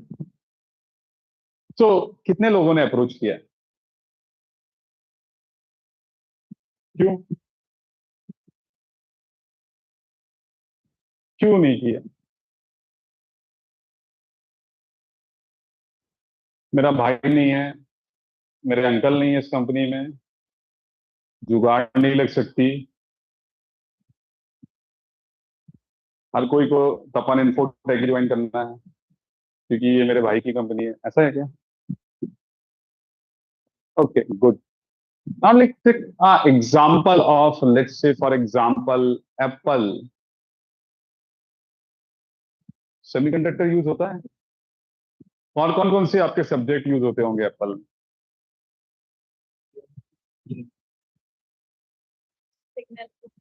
Signal processing, devices, digital electronics, चलो ईएमएफ इनका फेवरेट है, मेरा तो नहीं था। EMF, PCB design, analogue, analogue communication, okay, control system. तो आपको लगता है कि इतने सारे सब्जेक्ट में मेरे को फंडामेंटल क्लियर नहीं है, इसलिए मैं एप्पल में अप्लाई नहीं करता, ऐसा होगा ना? परसेप्शन यही है। ऐसा नहीं होता है। आपको कंपनी के प्रोडक्ट्स देखने हैं, उस कंपनी में जाना है, उसमें क्या काम होता है और आपकी क्या एक्सपर्टीज है। जरूरी नहीं है ना सब सब्जेक्ट किसी को नहीं आते, ये स्टूडेंट का ही कैलिबर होता है जो एक सेमेस्टर में 6 7 सब्जेक्ट पढ़ लेता है, साथ में मस्ती भी कर लेता है। टीचर नहीं करता ऐसे काम। आपने देखा क्या? मैं तो एक सब्जेक्ट, मैक्सिमम 2 सब्जेक्ट सेमेस्टर में पढ़ाऊंगा, और वो भी कौन से सब्जेक्ट पढ़ाऊंगा जो मैं पिछले 15 साल से पढ़ाते आ, सेम चीज आके सेम बोलना है। सो द पॉइंट इज, हमारे को नॉलेज तो था। अभी अभी देखिए इस रूम में लोगों ने 15 20 कंपनी बता दी, लोगों ने ये भी बता दिया कि सिग्नल प्रोसेसिंग भी चाहिए है, कम्युनिकेशन भी चाहिए है, वीएलएसआई भी चाहिए है, कंट्रोल सिस्टम भी चाहिए है। तो फिर हम कहाँ लैग कर रहे हैं? कैन यू टेल मी कहाँ लैग कर रहे हैं?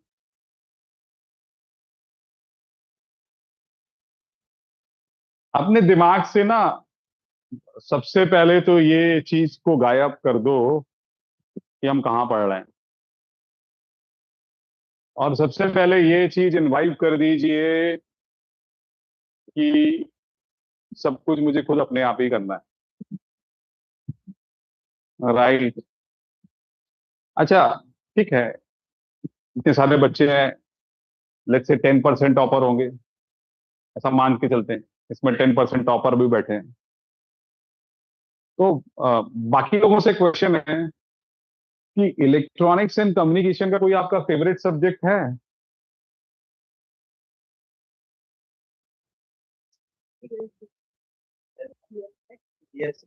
DSD, डिजिटल सिस्टम डिजाइन, कुछ ऐसा कुछ है?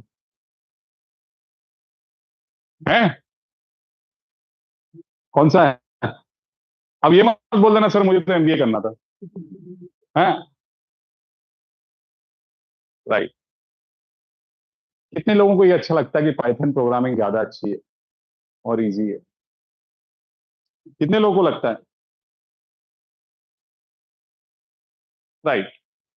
सो नाउ विल टू दी हो गया कहानी, now will set the tone. अब आते हैं कुछ टेक्निकल क्वेश्चंस पे। अभी तक तो हम डिस्कशन कर रहे हैं। एक सिंपल क्वेश्चन है, लास्ट वाले लोग बहुत अच्छे से आराम कर रहे हैं, वो लास्ट वालों से है। एक सिंपल क्वेश्चन, कौन बताएगा? रेज योर हैंड, चलो उसी से पूछेंगे। लास्ट में कोई भी एक हाथ उठा ले।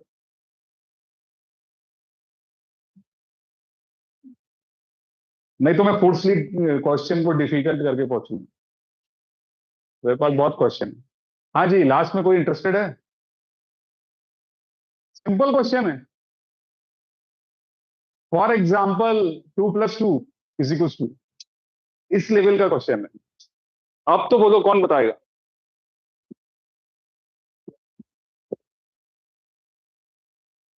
आपको चैट जीपीटी से आंसर सर्च करने की परमिशन है। आप बताओ कौन बताएगा? Very nice, very good. Okay, question simple है। पहले वायर्ड कम्युनिकेशन आया कि वायरलेस आया?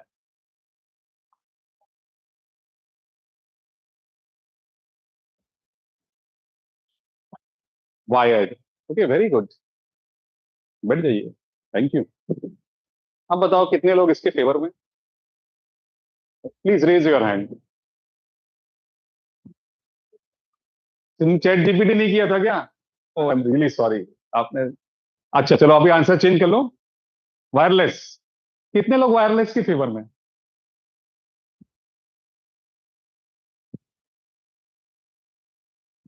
तो हार्डली 10% लोग वायरलेस के फेवर में हैं और 90% वायर्ड के फेवर में। करेक्ट ना? आंसर चेंज करना है क्या? तो आंसर इज वायरलेस,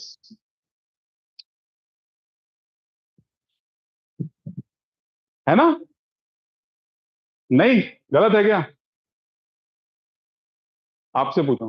हाँ, वायर्ड है।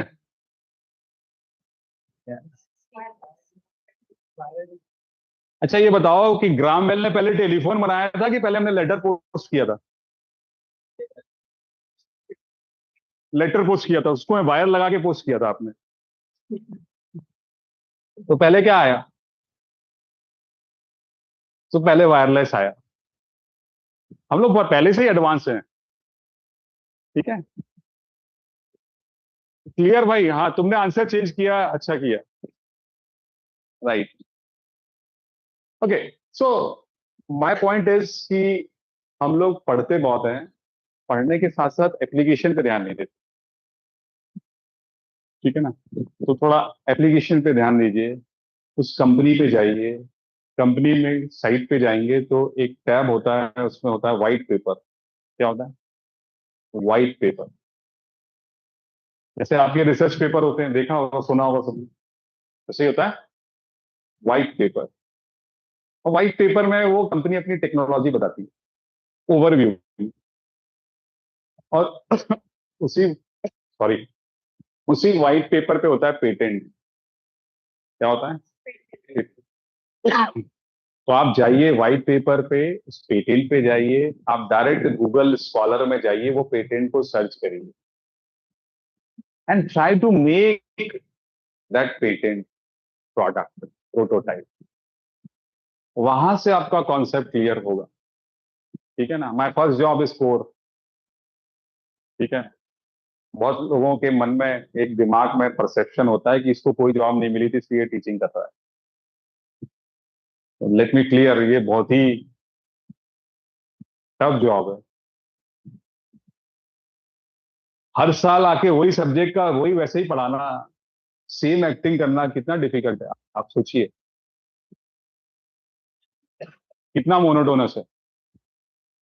रोज आएंगे वही IC 555, IC 555, IC 741, 7400, 740, वही चीज पढ़ानी है। कितना कितना डिफिकल्ट है ना।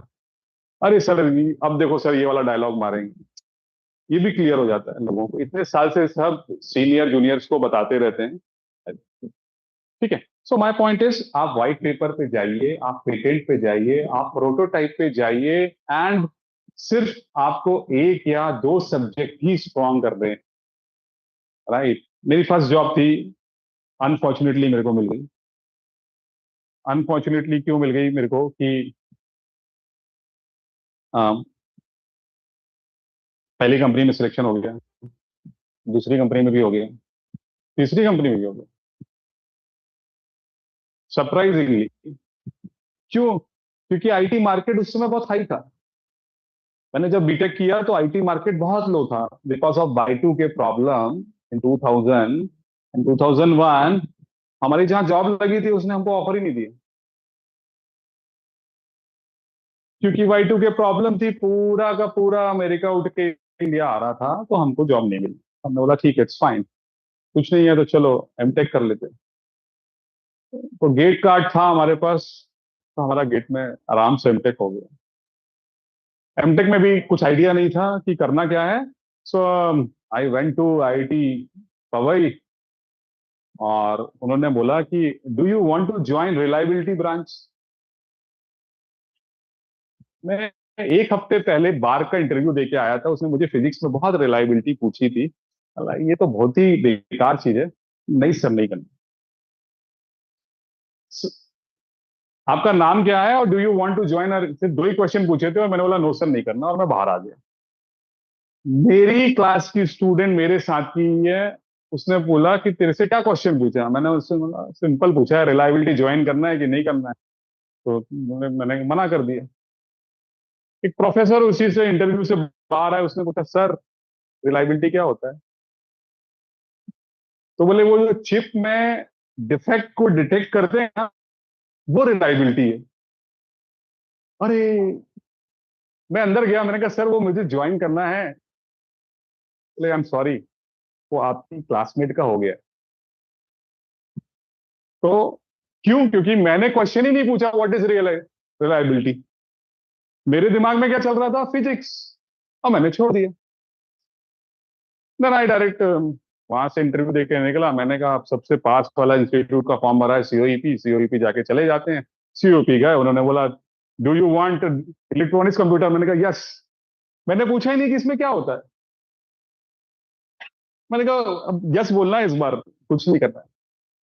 देन अब मेरे को रियलाइज हुआ कि ये तो बहुत गलत हो गया, क्योंकि इलेक्ट्रॉनिक कंप्यूटर मुझे कंपाइलर भी पढ़ना पड़ रहा है, मुझे सॉफ्टवेयर इंजीनियरिंग भी पढ़ रही हूँ, जो कि मेरे कोई काम की नहीं, ऐसा मुझे लगा। देन फायदा ये हुआ कि जब आपने वो ब्रांच ले ली थी तो आप ऑब्वियसली आपकी प्रोग्रामिंग लैंग्वेज बहुत अच्छी डेवलप हो गई। तो पहली कंपनी आई, उसमें भी सिलेक्शन, दूसरी आई, तीसरी आई। फिर मैंने को, हमारे यहाँ एक अपॉर्चुनिटी होती थी, 3 कंपनी, अगर लाख लाख लाख रुपए का पैकेज का डिफरेंस है तो आप बैठ सकते हैं, अदरवाइज अपनी एक ड्रीम कंपनी में बैठ सकते हैं। तो मैंने ड्रीम में डाल दिया था कोर, उसमें भी नहीं डाला नाम। तो देन द कोर कंपनी काम, लास्ट कंपनी, मैंने बोला मेरे को कोर में ज्वाइन। अगेन मैंने वहां उनसे क्वेश्चन नहीं पूछा कि पैकेज कितना है, राइट। तो जो मेरा पैकेज 6.4 का था वो सीधे हाफ होकर 3.2 हो गया, क्योंकि मैंने बोला core company. So the point is, आप लोग क्वेश्चन ही नहीं कर रहे हैं। आप लोग ने इतने सारे सब्जेक्ट बता दिए, मैंने आपसे पूछा आपका कौन सा फेवरेट सब्जेक्ट है, आपने बोला नहीं। आपने कंपनी बता दी Apple, what is the technology behind it. अब मेरा सेकंड क्वेश्चन, आपने एप्पल का एयरपॉड है 59,900 का, क्यों है, what is the technology behind it.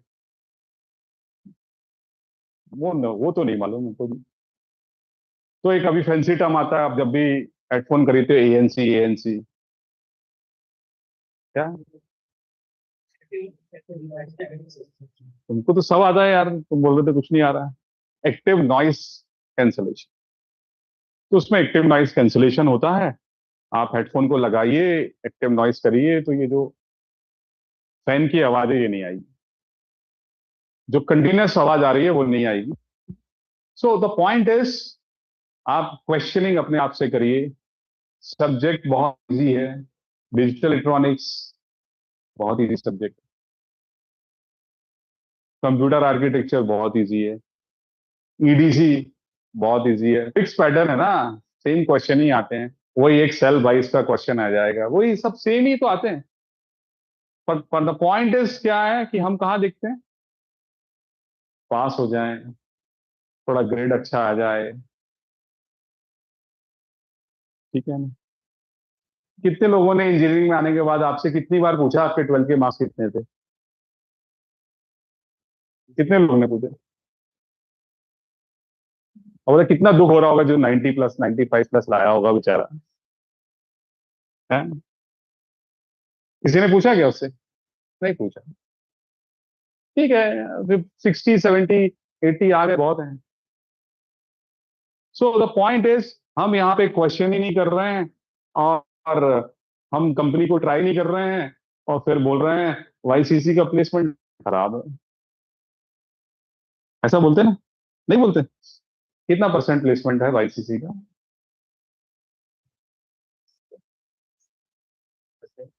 70 to 80%।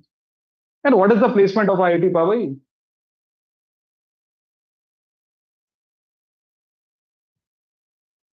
69% last batch का। कितना? 16। आप तो बहुत ऊपर हो, बहुत बड़े कॉलेज में, कहाँ आईआईटी पवई, कहाँ वाईसीसी? 70 to 80% आपने प्लेसमेंट बताया, वहां 69% है। Then to you are surprise. तो पॉइंट ये है, स्कोप यहीं पे है, यहीं पे आत्मनिर्भर भारत है, तो आपको सेल्फ रिलायंस है। आप किसी भी सब्जेक्ट में मास्टरी नहीं कर रहे हैं, एंड देन दिस प्रॉब्लम कम। तो after joining my first job, मेरी आदत क्वेश्चनिंग करने की हो गई। सो सम टाइम आपको यहाँ पे थोड़ा स्मार्टनेस प्ले करना होता है, कहाँ क्वेश्चन पूछना होता है, वहां इंपॉर्टेंट है। आप, अब मैं वहां पे कंपनी में ज्वाइन किया, मैं उससे पूछ रहा हूँ आईडी कार्ड कब मिलेगा, बैंक अकाउंट कब खुलेगा, कैब कब मिलेगी, लंच की टाइमिंग क्या है। वो सामने वाला सोच रहा है, ये बंदे ने ये नहीं पूछा कि मेरा मैनेजर कौन है, मुझे किसको रिपोर्ट करना है, ये आगे पूछ रहा है लंच कब करना है। सो द पॉइंट इज, आपको यहाँ पे मालूम होना चाहिए क्वेश्चनिंग कहाँ करनी है, ठीक है। हाँ, आप स्लाइड में मूव करूंगा, आप जो स्लाइड पे बोलोगे स्लाइड पे मैं रुक जाऊंगा, ठीक है, नहीं तो सीधे थैंक यू तक चला जाऊंगा। आप बता देना जहां रुकना हो, ठीक है। तो मैं थैंक यू पे भी 1 घंटा बोल सकता हूँ। नेक्स्ट प्लीज, है ना। तो कंट्रोल एल करो, हाँ, करो, धीरे धीरे दिखाओ इनको, कहीं रुकने में गलती से बोल देंगे तो हम रुक जाएंगे। नहीं, ये तो बिल्कुल आगे करो, इधर कोई AIML में इंटरेस्टेड नहीं है, बस इधर तक, यहाँ रुकते हैं। रुकूं कि आगे बढ़े? आप ही लोग बोल रहे हो, देखो, हाँ। चलिए, what is this C2S? What is this C2S? आपके कॉलेज में है? आपके कॉलेज में है कि नहीं है ये फैसिलिटी? यस और नो?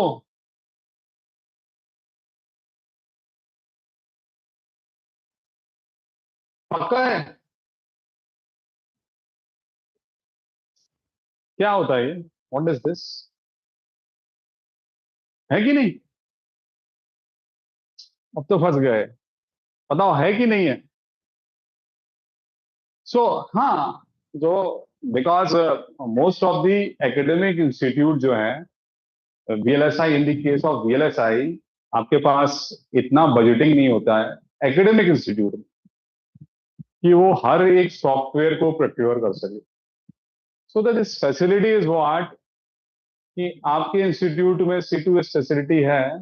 दैट मीन्स आप एक्सप्लोर कर सकते हैं. तो ये फैसिलिटी YCC में है.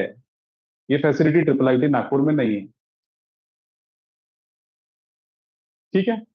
सो दिस इज व्हाट कि जितने भी आपके पास सॉफ्टवेयर्स हैं, टूल्स हैं, टेक्नोलॉजीज हैं, इसके थ्रू आप कनेक्ट कर सकते हैं. राइट. अब माय नेक्स्ट क्वेश्चन इज कितने लोग VLSI इंडस्ट्री में जॉब करने में इंटरेस्टेड हैं? अभी तो AI में तो नहीं है. हाँ, कोर में थे, उसमें भी VLSI. मोर देन 50% लोग. इधर वाले क्या करेंगे? एम्बेडेड. Okay good. वो भी इसी में ले लेते हैं, एम्बेडेड भी. कितने लोग embedded VLSI micro controller IoT में जॉब करने में इंटरेस्टेड हैं? नहीं, ऐसा देखने के हाथ नहीं उठाना है. ठीक है, गुड. चलो ना, फिर से अब एक इजी क्वेश्चन. कौन बताएगा?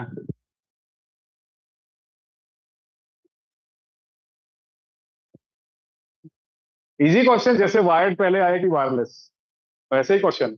कौन बताएगा?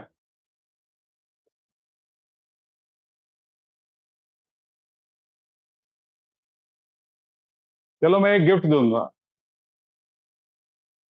आप बताइए. तुम एक ही आदमी उंगली करे अच्छा नहीं लगता भाई. तुम भी बार बार हाथ उठा रहे हो यार. दूसरों को. हाँ, वेरी गुड. सिग्नल प्रोसेसिंग में इंटरेस्ट है? नहीं है या नहीं? फजी में आंसर मत दो.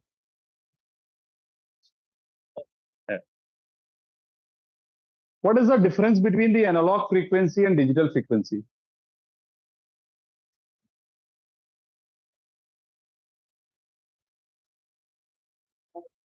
मैं गिफ्ट निकालता हूं.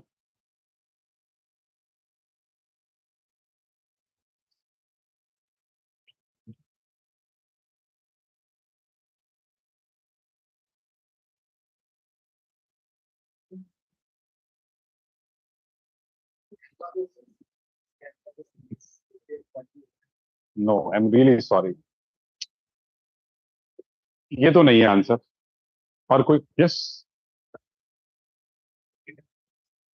My question is what is the difference between the analog frequency and digital frequency? मेरा question what is the difference between analog and digital नहीं.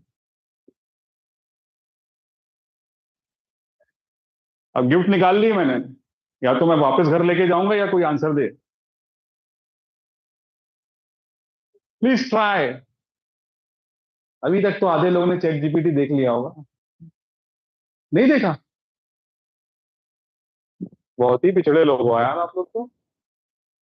हमारे यहाँ तो मैं बोर्ड पे मुड़ता हूँ, उतने देर में बच्चे क्वेश्चन पूछते हैं ChatGPT में देख के. सर आप बताओ ये पढ़ के आए क्या? हाँ, कौन ट्राई कर रहा है? Easy question.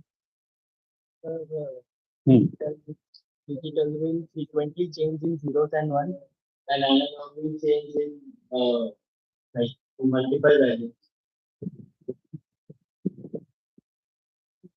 फ्रीक्वेंसी वर्ड मैं बहुत जगह ये क्वेश्चन पूछता हूँ और ऐसे ही आंसर नहीं. चलो छोड़ते. अभी दूसरा क्वेश्चन मैं गिफ्ट दूंगा. थोड़ा और इजी क्वेश्चन पूछूंगा. चलो. Now the second program is realize scheme. इसका आंसर बताऊंगा ना आपको. मैं पढ़ के आया हूँ. बहुत ही इजी था. Why we shift to digital devices? Because digital frequency की यूनिट क्या होती है? डिजिटल फ्रीक्वेंसी की यूनिट क्या होती है? एनालॉग की तो मालूम है ना, hertz. Radian per second to be precise. Digital frequency की यूनिट लेस होती।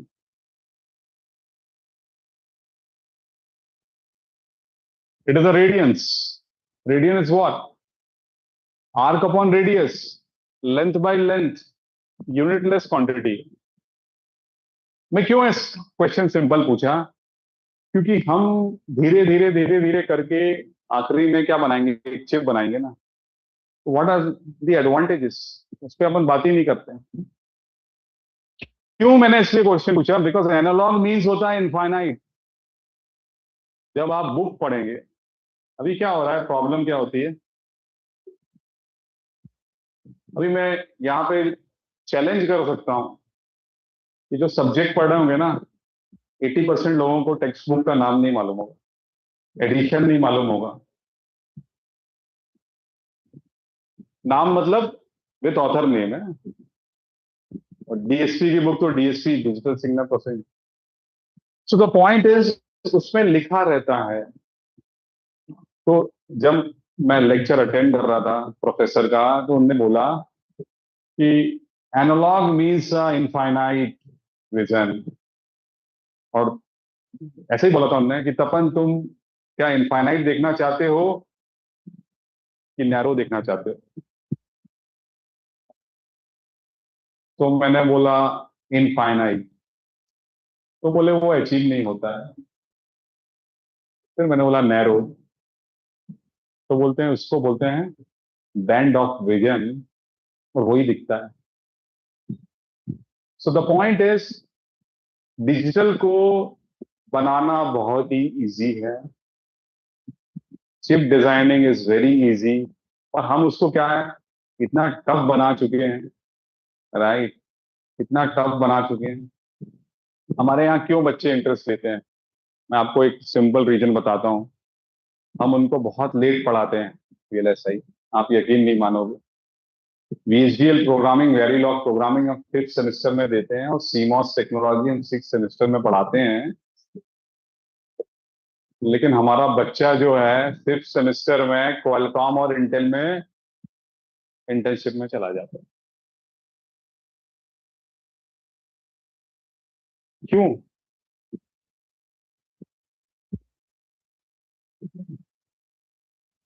क्योंकि उसका जो कनेक्शन था अपने सीनियर से, उन्होंने बताया बेटा तू ये सब्जेक्ट कर लेना ऑनलाइन,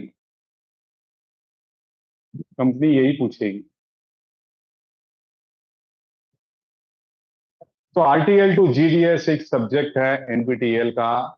अगर आपने नहीं किया है और आप VLSI इंडस्ट्री में बहुत ज्यादा इंटरेस्टेड हैं, तो please first complete your digital electronics and move to that particular subject.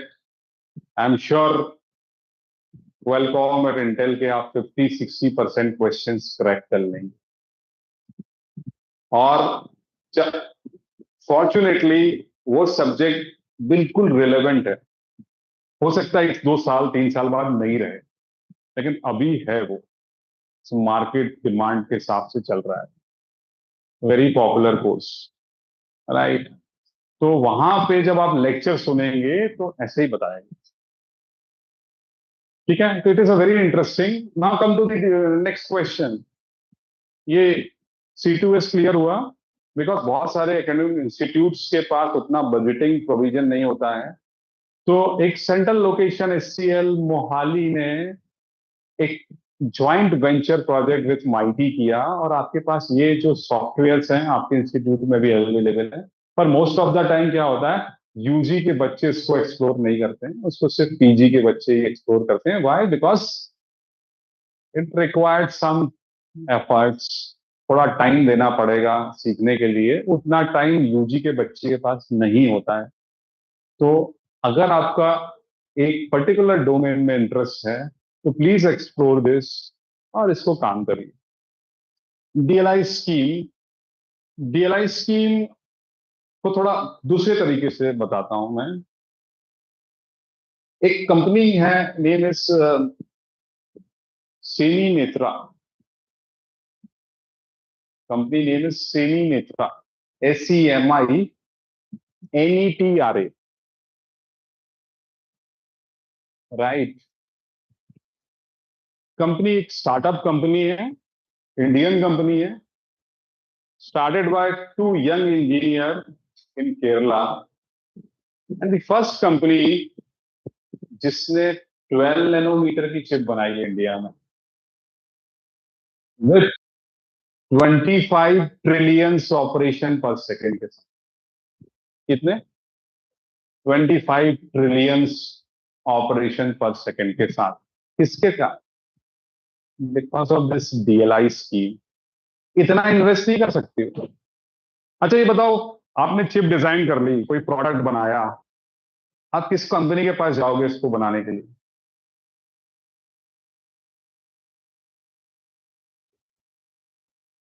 एक कंपनी है बस।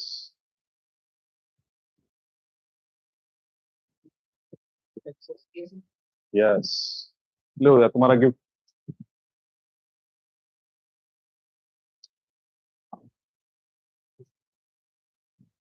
मे बी मैं last week I visited Ayodhya, वहां से लाया हूं। It's a magnet one. Okay, so आप TCMC कंपनी में जा रहे हैं, ताइवान की कंपनी है, पूरी मोनोपोली है मार्केट में। सो ये जो कॉन्सेप्ट है सेमीकंडक्टर फॉर आत्मनिर्भर भारत, ये वहीं से आया है। इतनी ज्यादा मोनोपोली थी कि कोविड-19 में हमारे पास लैपटॉप, मोबाइल फोन्स भी खत्म हो गए। क्यों? बिकॉज ऑफ, ऐसा नहीं कि ताइवान से वो नहीं आ पा रहा है, ताइवान बहुत बड़ा प्लेयर है।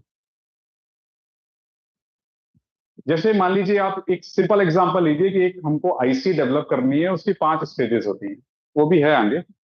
कितनी स्टेजेस होती हैं? 5 स्टेजेस होती हैं। तो ताइवान जो है वो लास्ट स्टेज अपने पास रख के रखा है। फिर वो क्या करता है, अगर आप ऐसा मैप खोलेंगे ना, तो लास्ट स्टेज उसके पास है, फोर्थ समवेयर यहाँ सिंगापुर के पास होगी।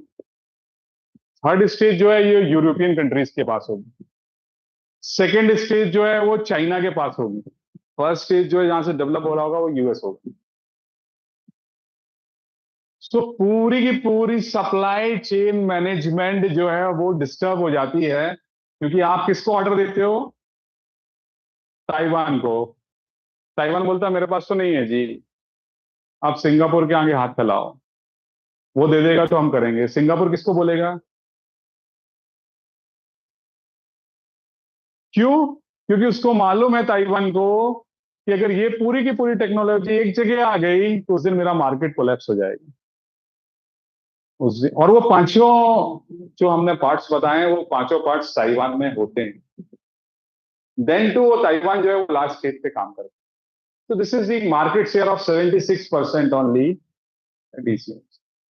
तो आप जो नाम लेते हैं ना, क्वेलकॉम और इनवीडिया और एप्पल और इंटेल, उनसे बहुत ऊपर है। और सेकेंड इंटरेस्टिंग बात है, can you tell me the founder name?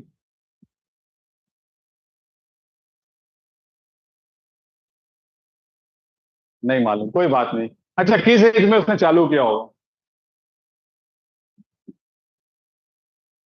किस एज में चालू किया था?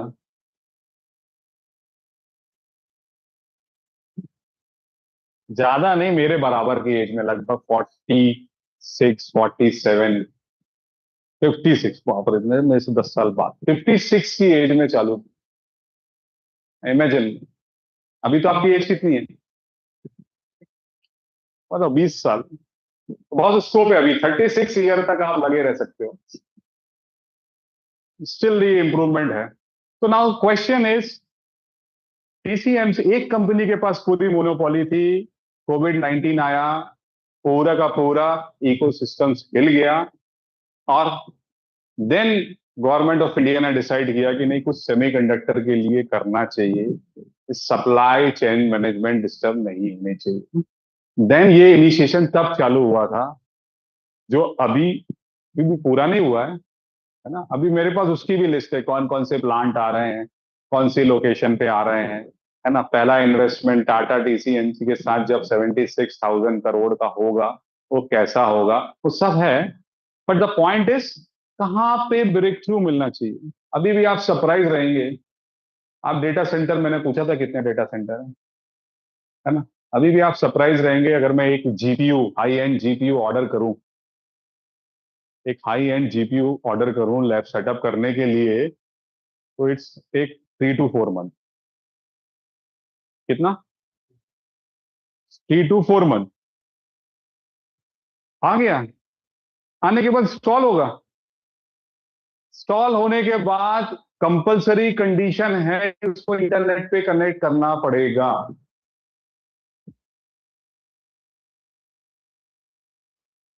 क्यों?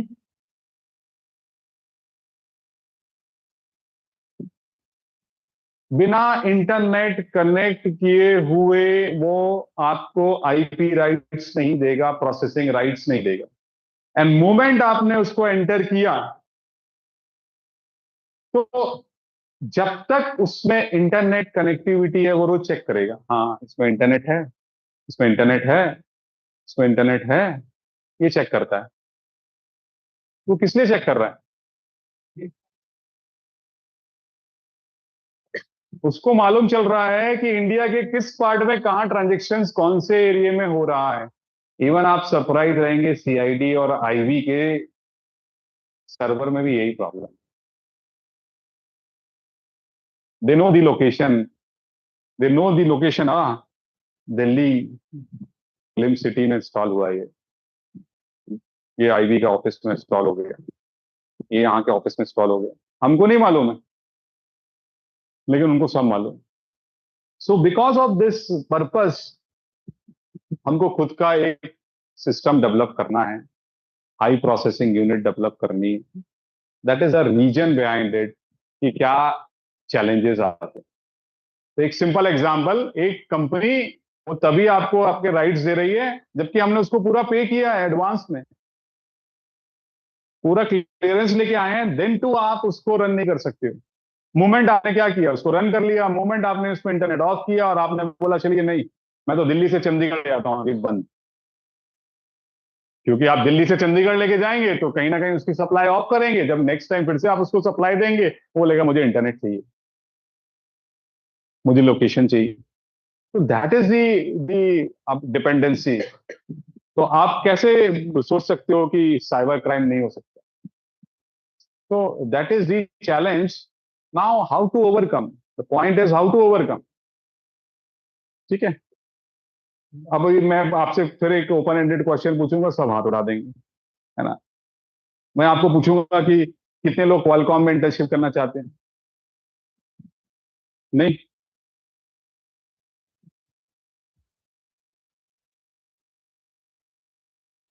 कितने लोग नहीं करना चाहते? एक आध दो हाथ उठाओ। आप नहीं करना चाहते?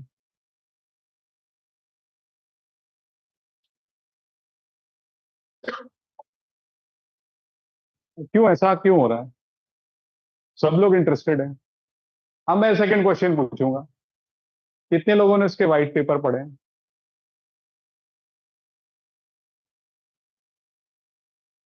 कितने लोगों ने इसका जेडी देखा है, जॉब डिस्क्रिप्शन?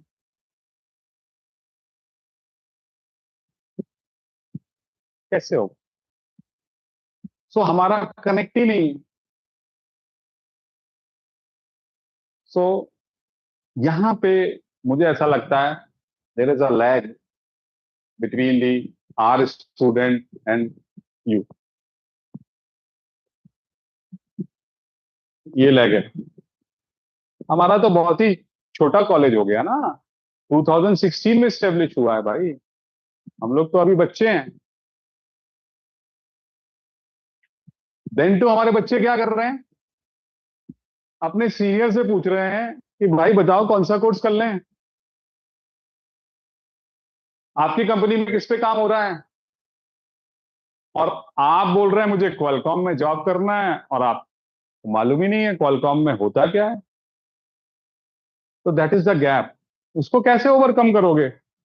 वो प्लेसमेंट ऑफिसर नहीं करता भाई, हमारे यहाँ प्लेसमेंट में बहुत कम काम करना पड़ता है। हमारे यहाँ का 92% इस बार प्लेसमेंट था और सिर्फ 22% लोगों पे हमने मेहनत की, क्योंकि 70% हमारा पीपीओ था। 8 लाख के नीचे की कंपनी को हम अलाउ नहीं करते किसी भी केस में। आपको लेना है तो आप बाहर से इसको ऑफर ले सकते हैं, इंस्टीट्यूट के थ्रू नहीं देंगे। So we maintain our, average package is roughly 12.3 average package, और minimum package 8 लाख। तो हमने मेहनत कितने लोगों पे करी है? 22% लोगों पे करी है। So my job is, जब मैं अपना सब्जेक्ट डिलीवर करता हूं, so the day one मैं उनको 25 कंपनी के नाम दे दूं, और वो मैं नहीं कहूं, आप बता रहे हो। जैसे सेकंड क्वेश्चन मैं पूछूं, कम्युनिकेशन में कौन कौन सी कंपनी काम करती है? अभी सब लोग हाथ उठा लेंगे। कौन कौन सी? जियो। और जियो तो बेकार एकदम। सॉरी, रिकॉर्ड हो रहा है क्या? अच्छी कंपनी है, जियो इज गुड। हाँ, एयरटेल। मैंने जब आपसे हेडफोन पूछा था तो पहला जवाब एप्पल मिला, और जैसे मैंने पूछा communication, Jio, Airtel, BSNL. And user, आप मोबाइल फोन यूज करते हैं? कितने लोग एयरटेल का मोबाइल यूज करते हैं? मोबाइल सर्विस प्रोवाइडर नहीं पूछा था मैंने आपसे, कम्युनिकेशन डिवाइसेस वाले। आप एप्पल बोलो ना। आप सैमसंग, कोई बोल रहा था सैमसंग बोलो, कोई वन प्लस बोल रहा था। और कौन कौन से होते हैं? वाह, अरे वाह। और मोटोरोला, हाँ, बताओ कंपनी। नथिंग। एक ही भाई बहनों के नाम मत लिया करो।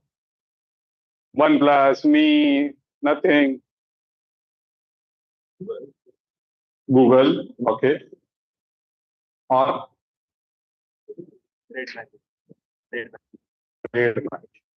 अभी भी मैं जो सुनना चाह रहा हूं वो मेरे नाम नहीं आया है। नोकिया, किसने बोला? Very good. हाँ, नहीं। So the company is, one is Nokia, second is Ericsson.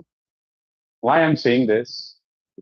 वो जो एयरटेल है, जियो है, बीएसएनएल है, उसका हार्डवेयर इंफ्रास्ट्रक्चर यही दो कंपनी ने बनाया, जिसपे पूरा का पूरा सर्विस सेंटर चल रहा है। आप नाम ले रहे हो बीएसएनएल। बीएसएनएल के रूम में जाके देखिए ना, एरिक्सन के स्विच लगे हैं कि नहीं लगे, हुआई के स्विच लगे हैं कि नहीं लगे। That is the company. So this communication domain में बहुत कंपनियां हैं, ठीक है। स्टार्टिंग में प्रेजेंटेशन में किसी ने बताया कि स्किल्ड मैन पावर नहीं है। मैं आपको किसका स्किल पावर चाहिए इंडिया में? आप बताइए। हम बता रहे हैं किसका चाहिए, बताइए। सबका मिलता है। अराउंड 1 मिलियन वीएलएसआई इंजीनियर जो ग्रेजुएट हुए हैं इंडिया से, वो बाहर काम कर रहे हैं। Okay, so again back to the Netra. ये डीएलआई ने सपोर्ट किया सेमी नेत्रा को, जिसने 25 टीपीओएस का सिस्टम डिजाइन किया बिकॉज ऑफ दिस सपोर्ट। क्योंकि आप चाहेंगे कि पहले दिन ही जाके मैं एक ऐसी कंपनी बनाऊं कि सीधा आईसी बन जाए, नहीं, पॉसिबल नहीं। There are lot of tools required. तो Netra semi is one of the company. Okay, India की 25 वीएलएसआई कंपनी जो रफली 30-40 लैक्स पे करती है, रफली। बताइए कौन कौन सी कंपनियां इंडिया में 30-40 लाख रुपए का पैकेज देती है?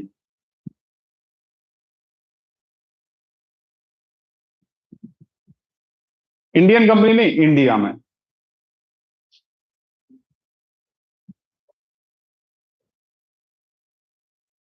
मैं तो आपको अभी खड़े खड़े 100 कंपनी बता सकता हूँ। अब 25 तो बहुत छोटी वैल्यू है मेरे लिए। ऐसा नहीं कि मैं 2 दिन से चैट जीपीटी से पढ़ के आया हूं। मैं इन एंड आउट्स भी बता सकता हूं, उनके ऑफिस भी बता सकता हूं। आप बोलिए। इंडिया में, नॉट इंडियन, इंडियन भी बता सकते हो। डिजीकॉम का नाम सुना है? Digicom is a Indian company, Bangalore based. Synopsys very good, AMD, Intel, Cadence, micro chip भी है, माइक्रो सिम भी है, ओके, जीई, ओके, 10 हो गई। एप्पल, अरे आपने जो जो जो जो मास रिक्रूटर होते हैं उनका तो नाम ही नहीं लिया अभी तक। एचसीएल टेक और विप्रो का तो नाम ही नहीं लिया किसी ने, जो तो मास रिक्रूटर है। 12-13 और बताओ। एनवीडिया, चलो, इंटेल 15। कितनी सारी कंपनियों के नाम मालूम है, क्या करोगे इसका नाम करके? So what is the advantage? What is the advantage? Okay, now second one is DLI scheme. आपको क्लियर हो गया, स्टार्टअप फंडिंग करते हैं बिकॉज आप इनिशियली इतना पैसा लगा नहीं सकते। थर्ड, वेरी कॉमन लेकिन फिर भी to be specific, CSIR, post graduate research programme in advance semiconductor. So now अब CSIR लैब्स में भी आप एमटेक और पीएचडी कर सकते हैं। जरूरी नहीं है कि आपको आईआईटी में ही जाना है या ट्रिपल आईटी में ही जाना है या कहीं और जाना है। तो यहाँ पे because of they are very focus, क्योंकि सीएसआई का काम ही है प्रोटोटाइप डेवलप करना, प्रोडक्ट डेवलप करना, आईपी राइट्स प्रोटेक्ट करना। तो अब now CSIR is also started, already 2 batch निकल चुके हैं, कोलकाता से स्टार्ट हो चुका है, ठीक है। तो स्पेसिफिक फॉर इलेक्ट्रॉनिक्स इंजीनियर और mechatronics engineer. Smart labs, NIELIT, any idea? NIELIT is on Aurangabad, और भी बहुत सारी जगह पे हैं। वहां पे समर और winter internship free of cost होती है। इफ यू आर इंटरेस्टेड, अगर एनीवन फ्रॉम संभाजी नगर, तो वो जाके अटेंड कर सकते। तो आपको ऐसी अपॉर्चुनिटी एक्सप्लोर करनी है जहां पे आपको हैंड्स ऑन मिल रहा है, राइट? तो this is the one. Now will move to the, कौन कौन से सब्जेक्ट लगेंगे और कौन कौन से फोकस एरिया होने चाहिए, कौन कौन से रोल्स अवेलेबल हैं फॉर फ्रेशर्स, वो डिस्कस करते हैं। Next please. नहीं, आगे चलते हैं, बस दैट्स इट।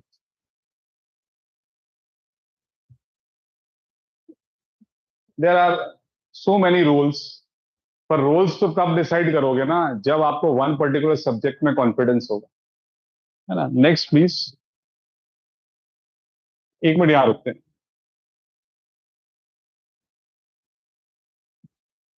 अभी आपने जो कुछ कंपनियां बताई उसमें से कुछ कंपनी यहाँ पे भी हैं, जैसे इंटेल है, क्वालकॉम है, सब कुछ है ना।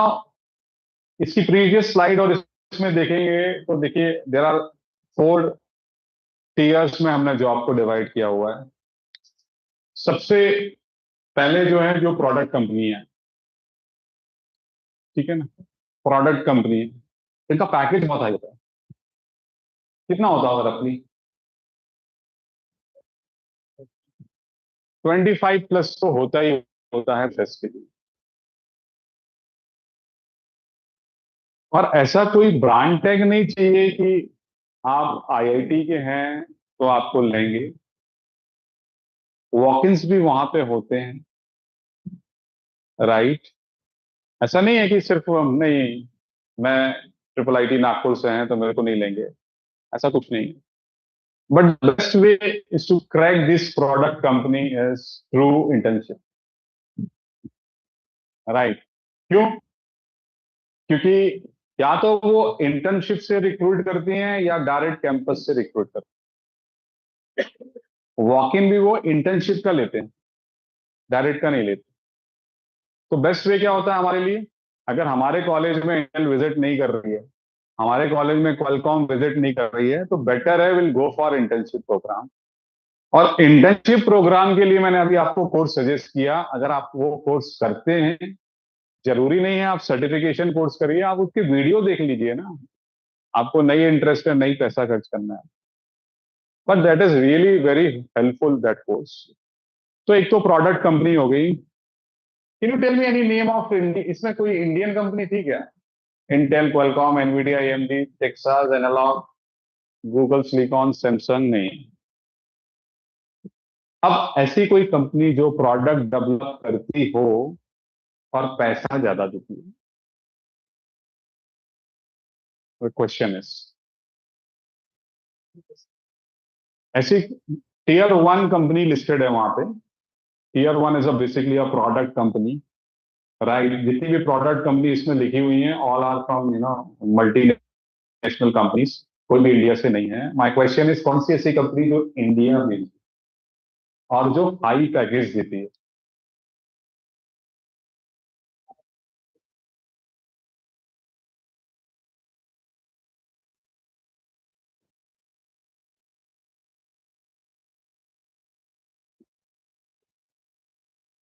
सर्च करोगे चैट जीपीटी पे तो भी नहीं मिलेगा, मुश्किल है।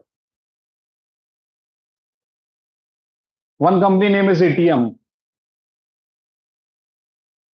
ITTIAM, Ittiam. I think they are for IM, company का नाम है, right. Digicom also Indian company, पर वो पे मास्टर नहीं है। उसमें starting job for product development के लिए सिर्फ 6 लाख रुपीज है। Any other company? बहुत सारी है, आपको खुद देखना पड़ेगा।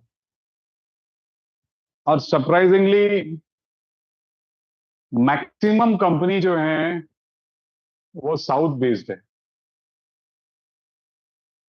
उसमें भी मैक्सिमम कंपनियां जो हैं वो बैंगलोर और के नीचे हैं।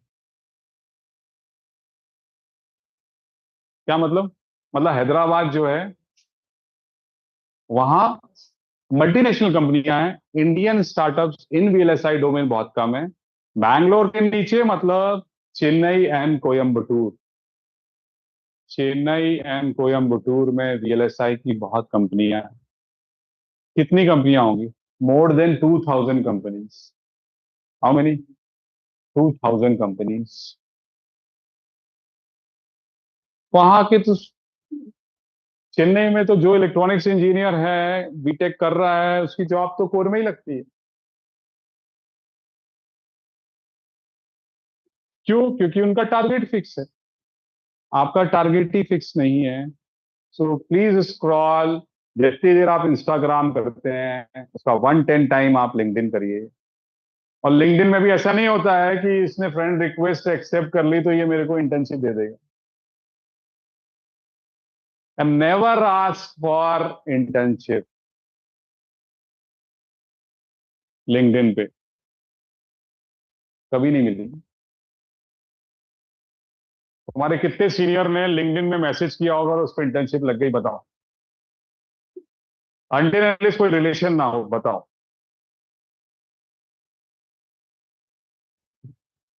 एक भी नहीं हो। क्यों? बिकॉज हम, हमारा क्वेश्चनिंग ही गलत है। नेक्स्ट प्लीज, इसके भी आगे चलते हैं।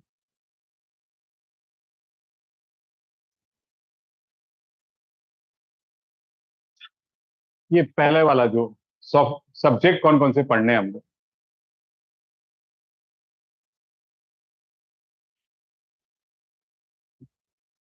So please select, choose any any one. आपको मैं नहीं बोल रहा हूं आप सब सब्जेक्ट्स की तैयारी करिए, कोई भी एक। या तो कोर टेक्निकल फंडामेंटल पे चले जाइए, या आप एचडीएल पे चले जाइए। कितने लोग ने एचडीएल प्रोग्रामिंग करी है? करिए। एफएफटी बना लेंगे? एफएफटी डिजाइन कर लेंगे एफपीजीए पे?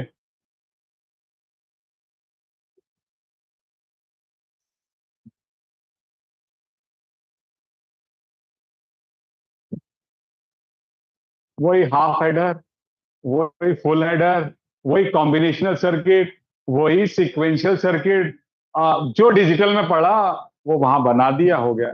नहीं, पहला गैप मैंने आपको बता दिया।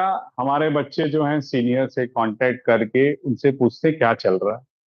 दूसरा गैप बताता हूं, हमारे यहाँ मैक्सिमम बच्चे जो हैं वो हार्डवेयर पे प्रोजेक्ट करते हैं, और वो हार्डवेयर का प्रोजेक्ट बहुत सस्ता होता है।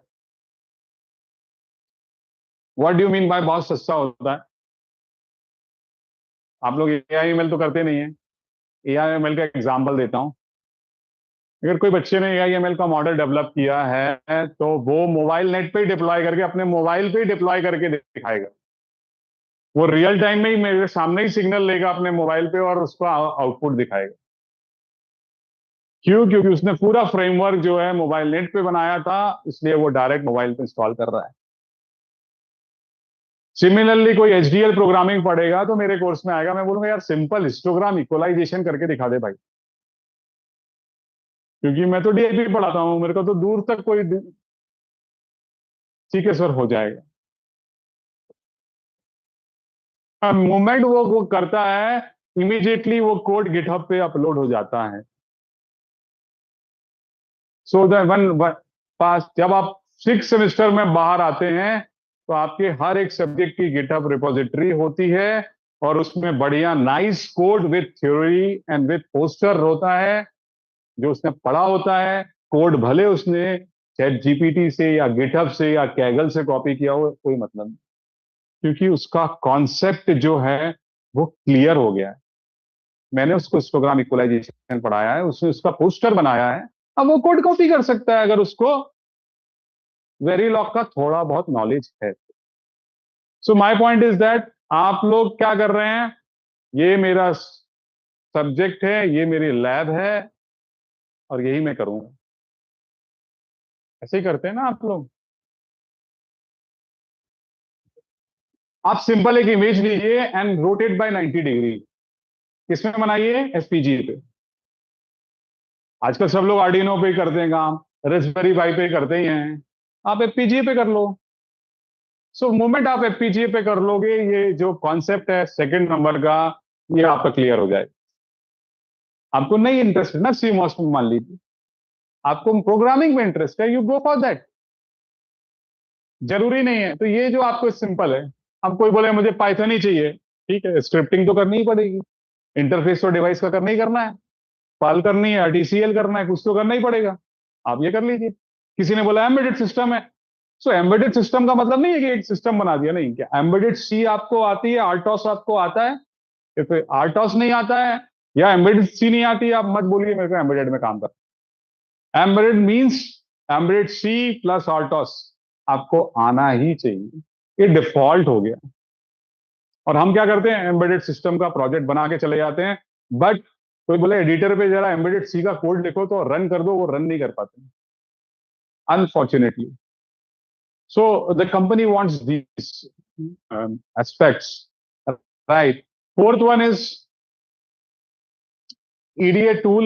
Of course, it depends upon institute to institute and syllabus to syllabus and your, जैसे मेरे यहाँ 3 में से एक ही टूल है तो एक ही टूल पड़ेगा, बेचारा सिंथेसिस ही नहीं कर पा रहा, तो ठीक है।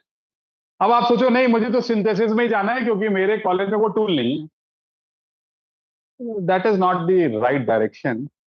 Okay, so please stick to this. And now next slide is what is do's and don't. Next, this हाँ ये ठीक है, ये वाली ठीक है।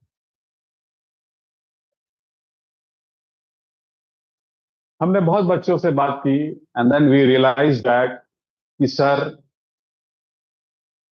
आप किसी को भी अननोन पर्सन को या नोन पर्सन को डायरेक्ट बोल दो कि जॉब करनी है, तो this scenario is totally different. मान लीजिए सपोज मैं किसी कंपनी में काम कर रहा हूं और मैंने आपको रिकमेंड कर दिया और आप काम नहीं कर पाए, तो सर मैं भी जाऊंगा। और आप बहुत अच्छा काम कर लिए तो भी जाऊंगा। तो थोड़े से इसके कारण लोग डाइसी रहते हैं। जहां बिग प्रोजेक्ट्स है, मास रिक्रूटमेंट है, मास ले ऑफ है, वहां पे ये चलता है, अदरवाइज नहीं चलता। ठीक है।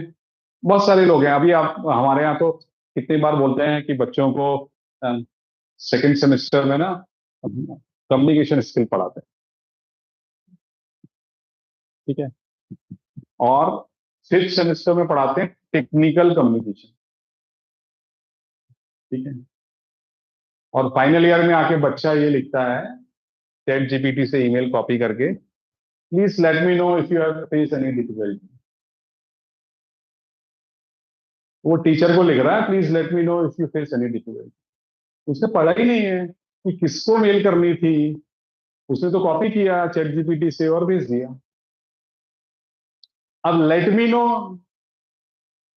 ठीक है, ना उसका मोबाइल नंबर है सिग्नेचर में ना कुछ है।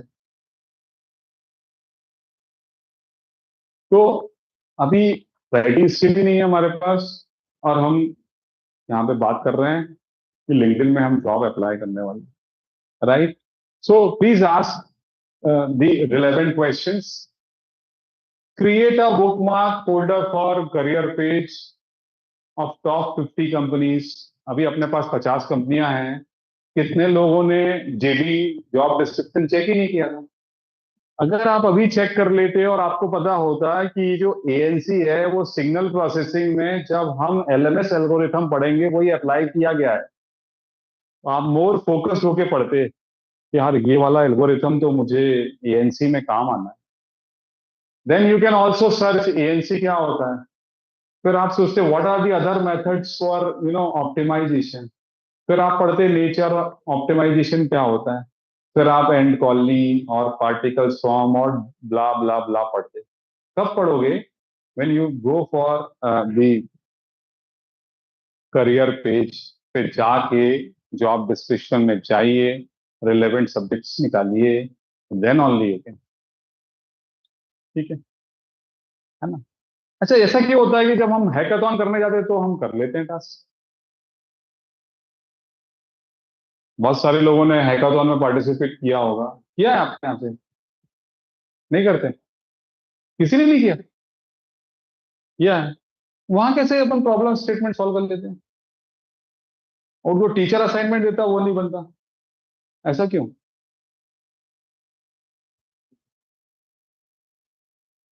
कभी चेक किया ऐसा क्यों होता है? वहां प्रेशर होता है, इधर तो ग्रेड का प्रेशर है यार, वहां थोड़ी प्रेशर होता है लाख रुपए का। तो वहां पे प्रेशर है, वहां आप फोकस्ड है,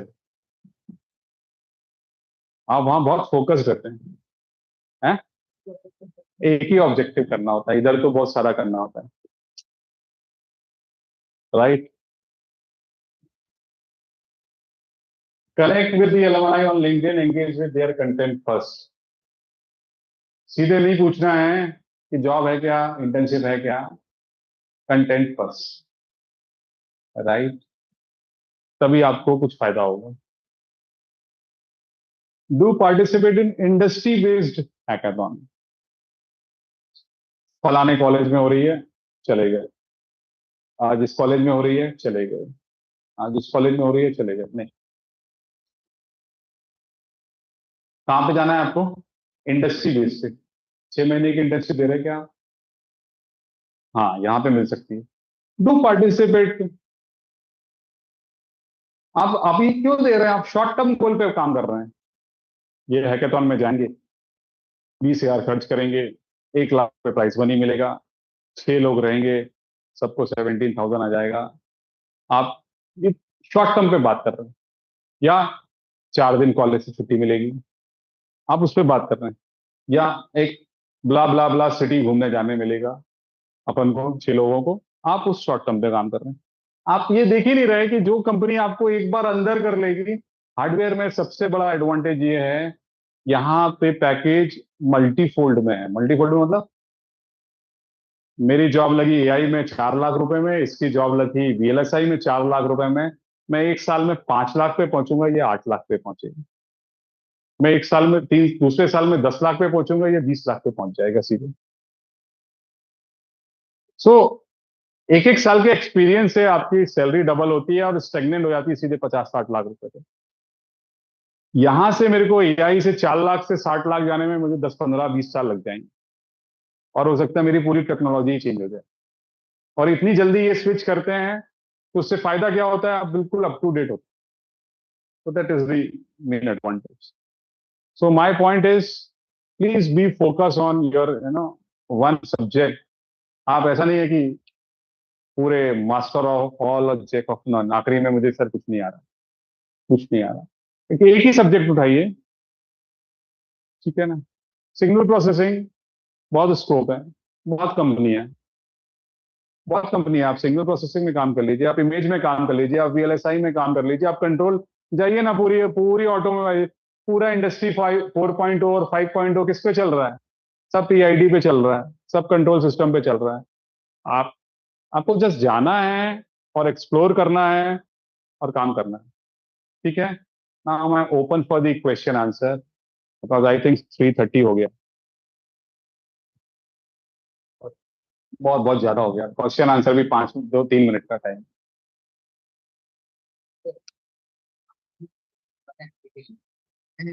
हाँ, मैंने जो एनपीटीएल का कोर्स बोला, आरटीएल टू डीडीएस आप सर्च कर लीजिए, ठीक है। आप आरटीएल पर सर्च करिए, आरटीएल। आपने पढ़ा होगा ना लॉजिक फैमिली में, कभी पढ़ा है रजिस्टर ट्रांजिस्टर लॉजिक, एक सुना है वर्ड, वो सर्च करिए ऐसे आरटीएल। यहाँ कुछ अलग मीनिंग है, लेकिन आप करिए तो सर्च एनपीटीएल का। मेरे को लगता है इस सेमेस्टर में नहीं चलेगा, वो नेक्स्ट सेमेस्टर चलेगा। इस सेमेस्टर में आपको वीडियो रिकॉर्डिंग मिल जाएगी। मिला? एनपीटीएल आरटीएल टू जीडीएस नहीं मिला? बड़ा नाम है काफी उसका।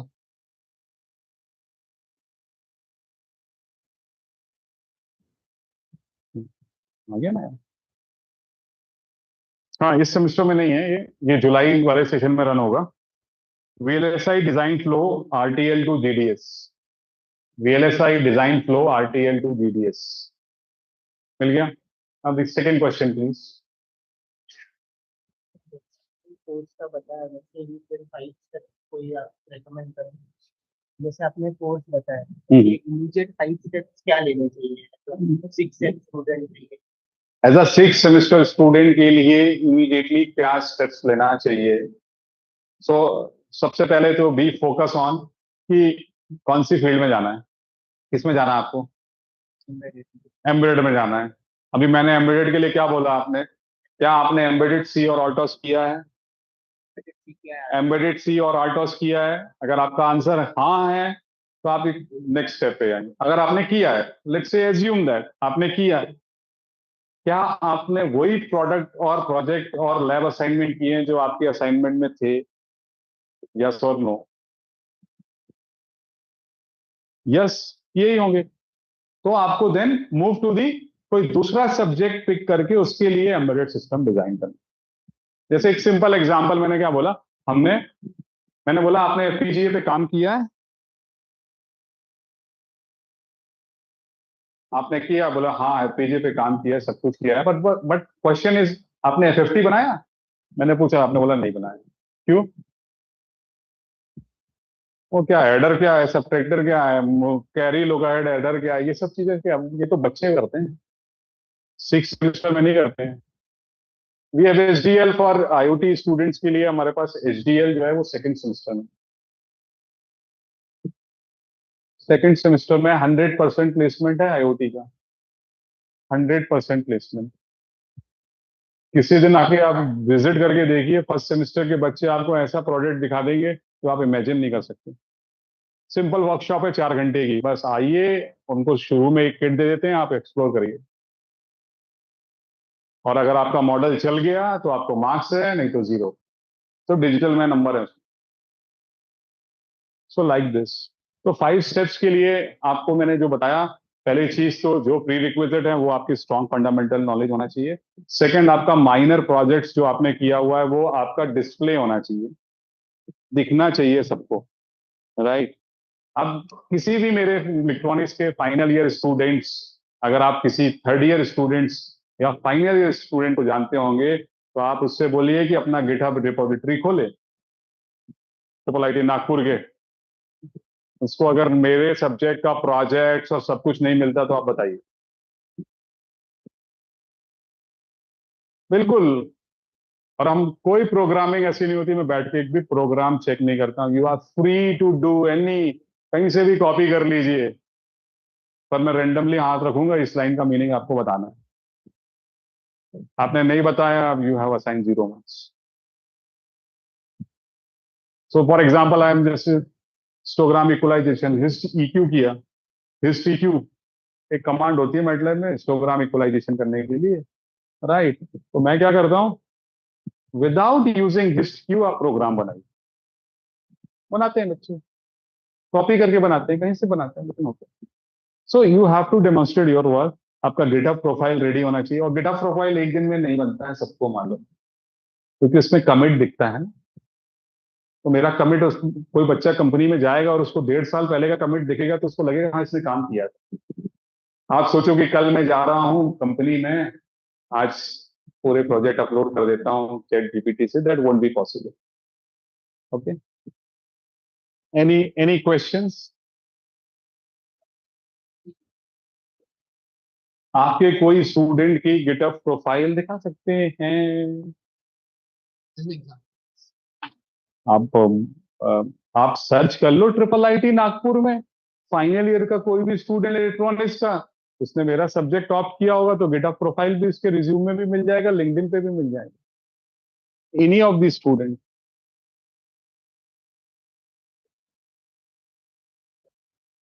और do one thing, I can send you the repository, just share me your email, I can send you the repository. मेरे को तो अच्छा है ना, पब्लिसिटी चाहिए मेरे को। Any other questions? नहीं, एक और मैं बता दूं कि 100% क्यों मिलेगा रिपोजिटरी में, क्योंकि मेरे जो लैब सेशंस के जो प्रैक्टिकल्स होते हैं वो गिटहब पे ही कमिट करने होते हैं। तो सपोज आज ट्यूसडे है, तो संडे 11:59 तक आपको अपना प्रैक्टिकल कमिट करना है, 11:59 तक। द मोमेंट अगर आपने 12 पे किया, द मार्क्स इज डिजिटल में 0 खत्म, और कुछ नहीं होता है। तो अब ठीक है, 5-6 दिन का टाइम सफिशिएंट होता है, आप उसको कमिट कर लेते हैं। और मुझे भी क्या होता है, मैं सबसे पहले चेक करता हूँ इसका commit time. If commit time is before है तभी उसको प्रैक्टिकल चेक करना, अदरवाइज प्रैक्टिकल भी नहीं चेक करना। तो ये मेरे लिए बहुत कन्वीनियंट होता है, राइट। और इवन कमिट में आप ये भी देख सकते हो गिटहब रिपोजिटरी में उसने क्या चेंज किया था, क्या उसने कमेंट्स चेंज किया था कि प्रोग्राम कोड किया था कि पूरा कोड डाला था।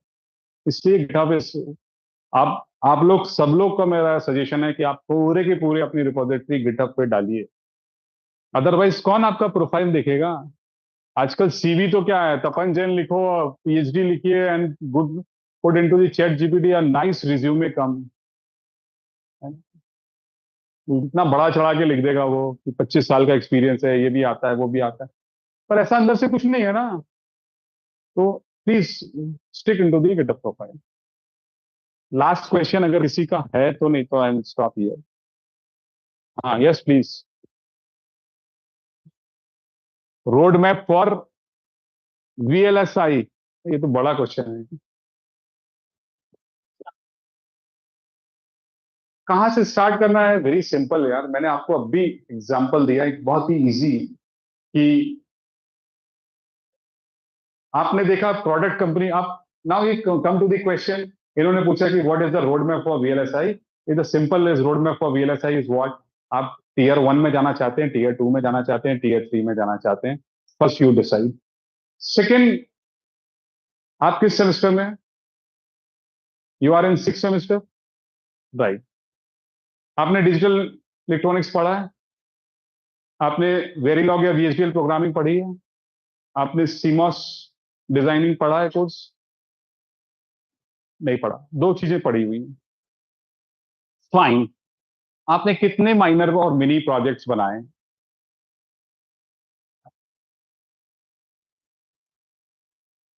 हाउ मेनी प्रोजेक्ट्स आपने डेवलप किए?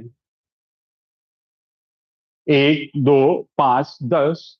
तो उनको आप अपनी रिपोजिटरी पे डालिए, उनको आप एज ए रिज्यूमे में डालिए, उनको आप माइनर प्रोजेक्ट्स में डालिए, and then circulate your CV. And you should be very focused and very smart. ऐसा नहीं है कि आपने लिख दिया क्योंकि मेरे फ्रेंड ने बनाया था, आप वहां जाके ये नहीं बोल सकते मेरे फ्रेंड ने बनाया। तो प्लीज पहले आप अपना foundation, fundamental knowledge of digital का क्लियर करिए, then come to the. Can you tell me the name of any digital electronics, best book of digital electronics?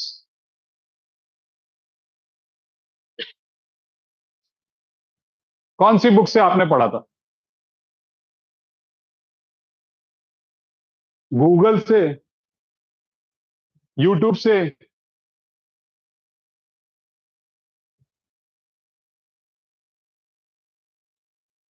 आप जब बुक ही नहीं मालूम है तो हम कहां से फंडामेंटल्स पे आ रहे हैं?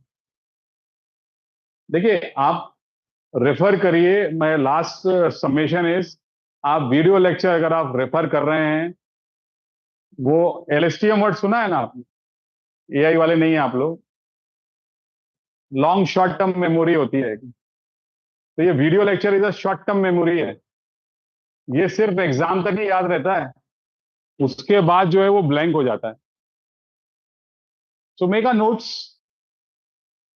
फॉलो ए बुक, खूब बुक में लाइन खींचिए, ये करिए, और when ever you have free time you can open this book. Right.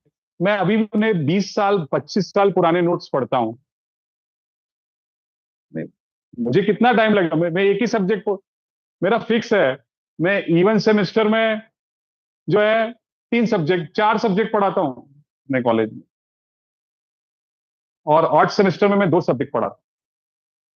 ठीक है, तो ऐसा आप गलत फहमी में मत रहिएगा।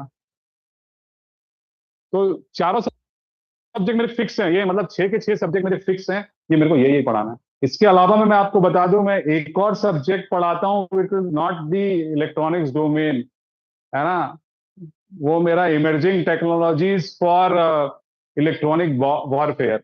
It is only for army officials. Right, I am a visiting faculty of MCT Mhow. हम पूरे आर्मी ऑफिसर्स को एमटेक देते हैं थ्रू ट्रिपल आईटी। तो मैं वो कोर्स भी पढ़ाता हूँ, तो मतलब addition with one more course. तो ऐसा नहीं है, प्रेशर सबके पास है, पर हाउ टू डेमोन्स्ट्रेट। ठीक है ना, आपको जो 5 स्टेप्स हैं, मैं आप बोल रहा हूँ, फंडामेंटल क्लियर करिए, नोट्स बनाइए, माइनर प्रोजेक्ट्स बनाइए, गिटहब पे अपलोड करिए, और लिंक्डइन में केवल अपने प्रोजेक्ट्स को भेजिए, अपने रिज्यूमे को भेजिए, और उनसे केवल ये पूछिए कि आपके यहाँ क्या चल रहा है। डोंट आस्क इंटर्नशिप लगा दो, डोंट आस्क कि, ठीक है ना, फिर मैं हूं जैसे, तो मैं आपको क्यों नौकरी दूंगा यार? मेरा बच्चा 2 साल बाद ग्रेजुएट हो रहा है, मैं उसको नौकरी लगाऊंगा? राइट। तो every one is a selfish. ठीक है, तो बी प्रोफेशनल, कोई पर्सनल कमिटमेंट किसी से नहीं करेंगे। ठीक है, all the very best, and thank you for patiently listening my lecture. Thank you.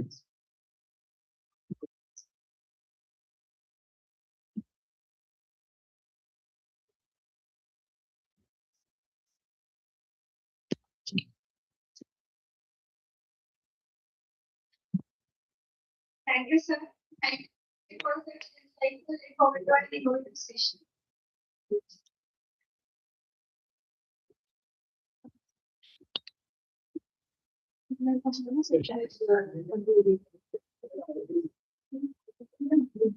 Okay, so session is concluded.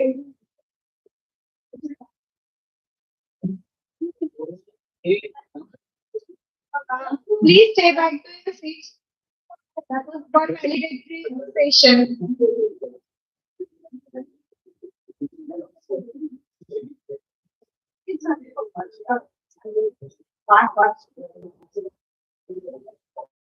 Registered participant. Registered participant.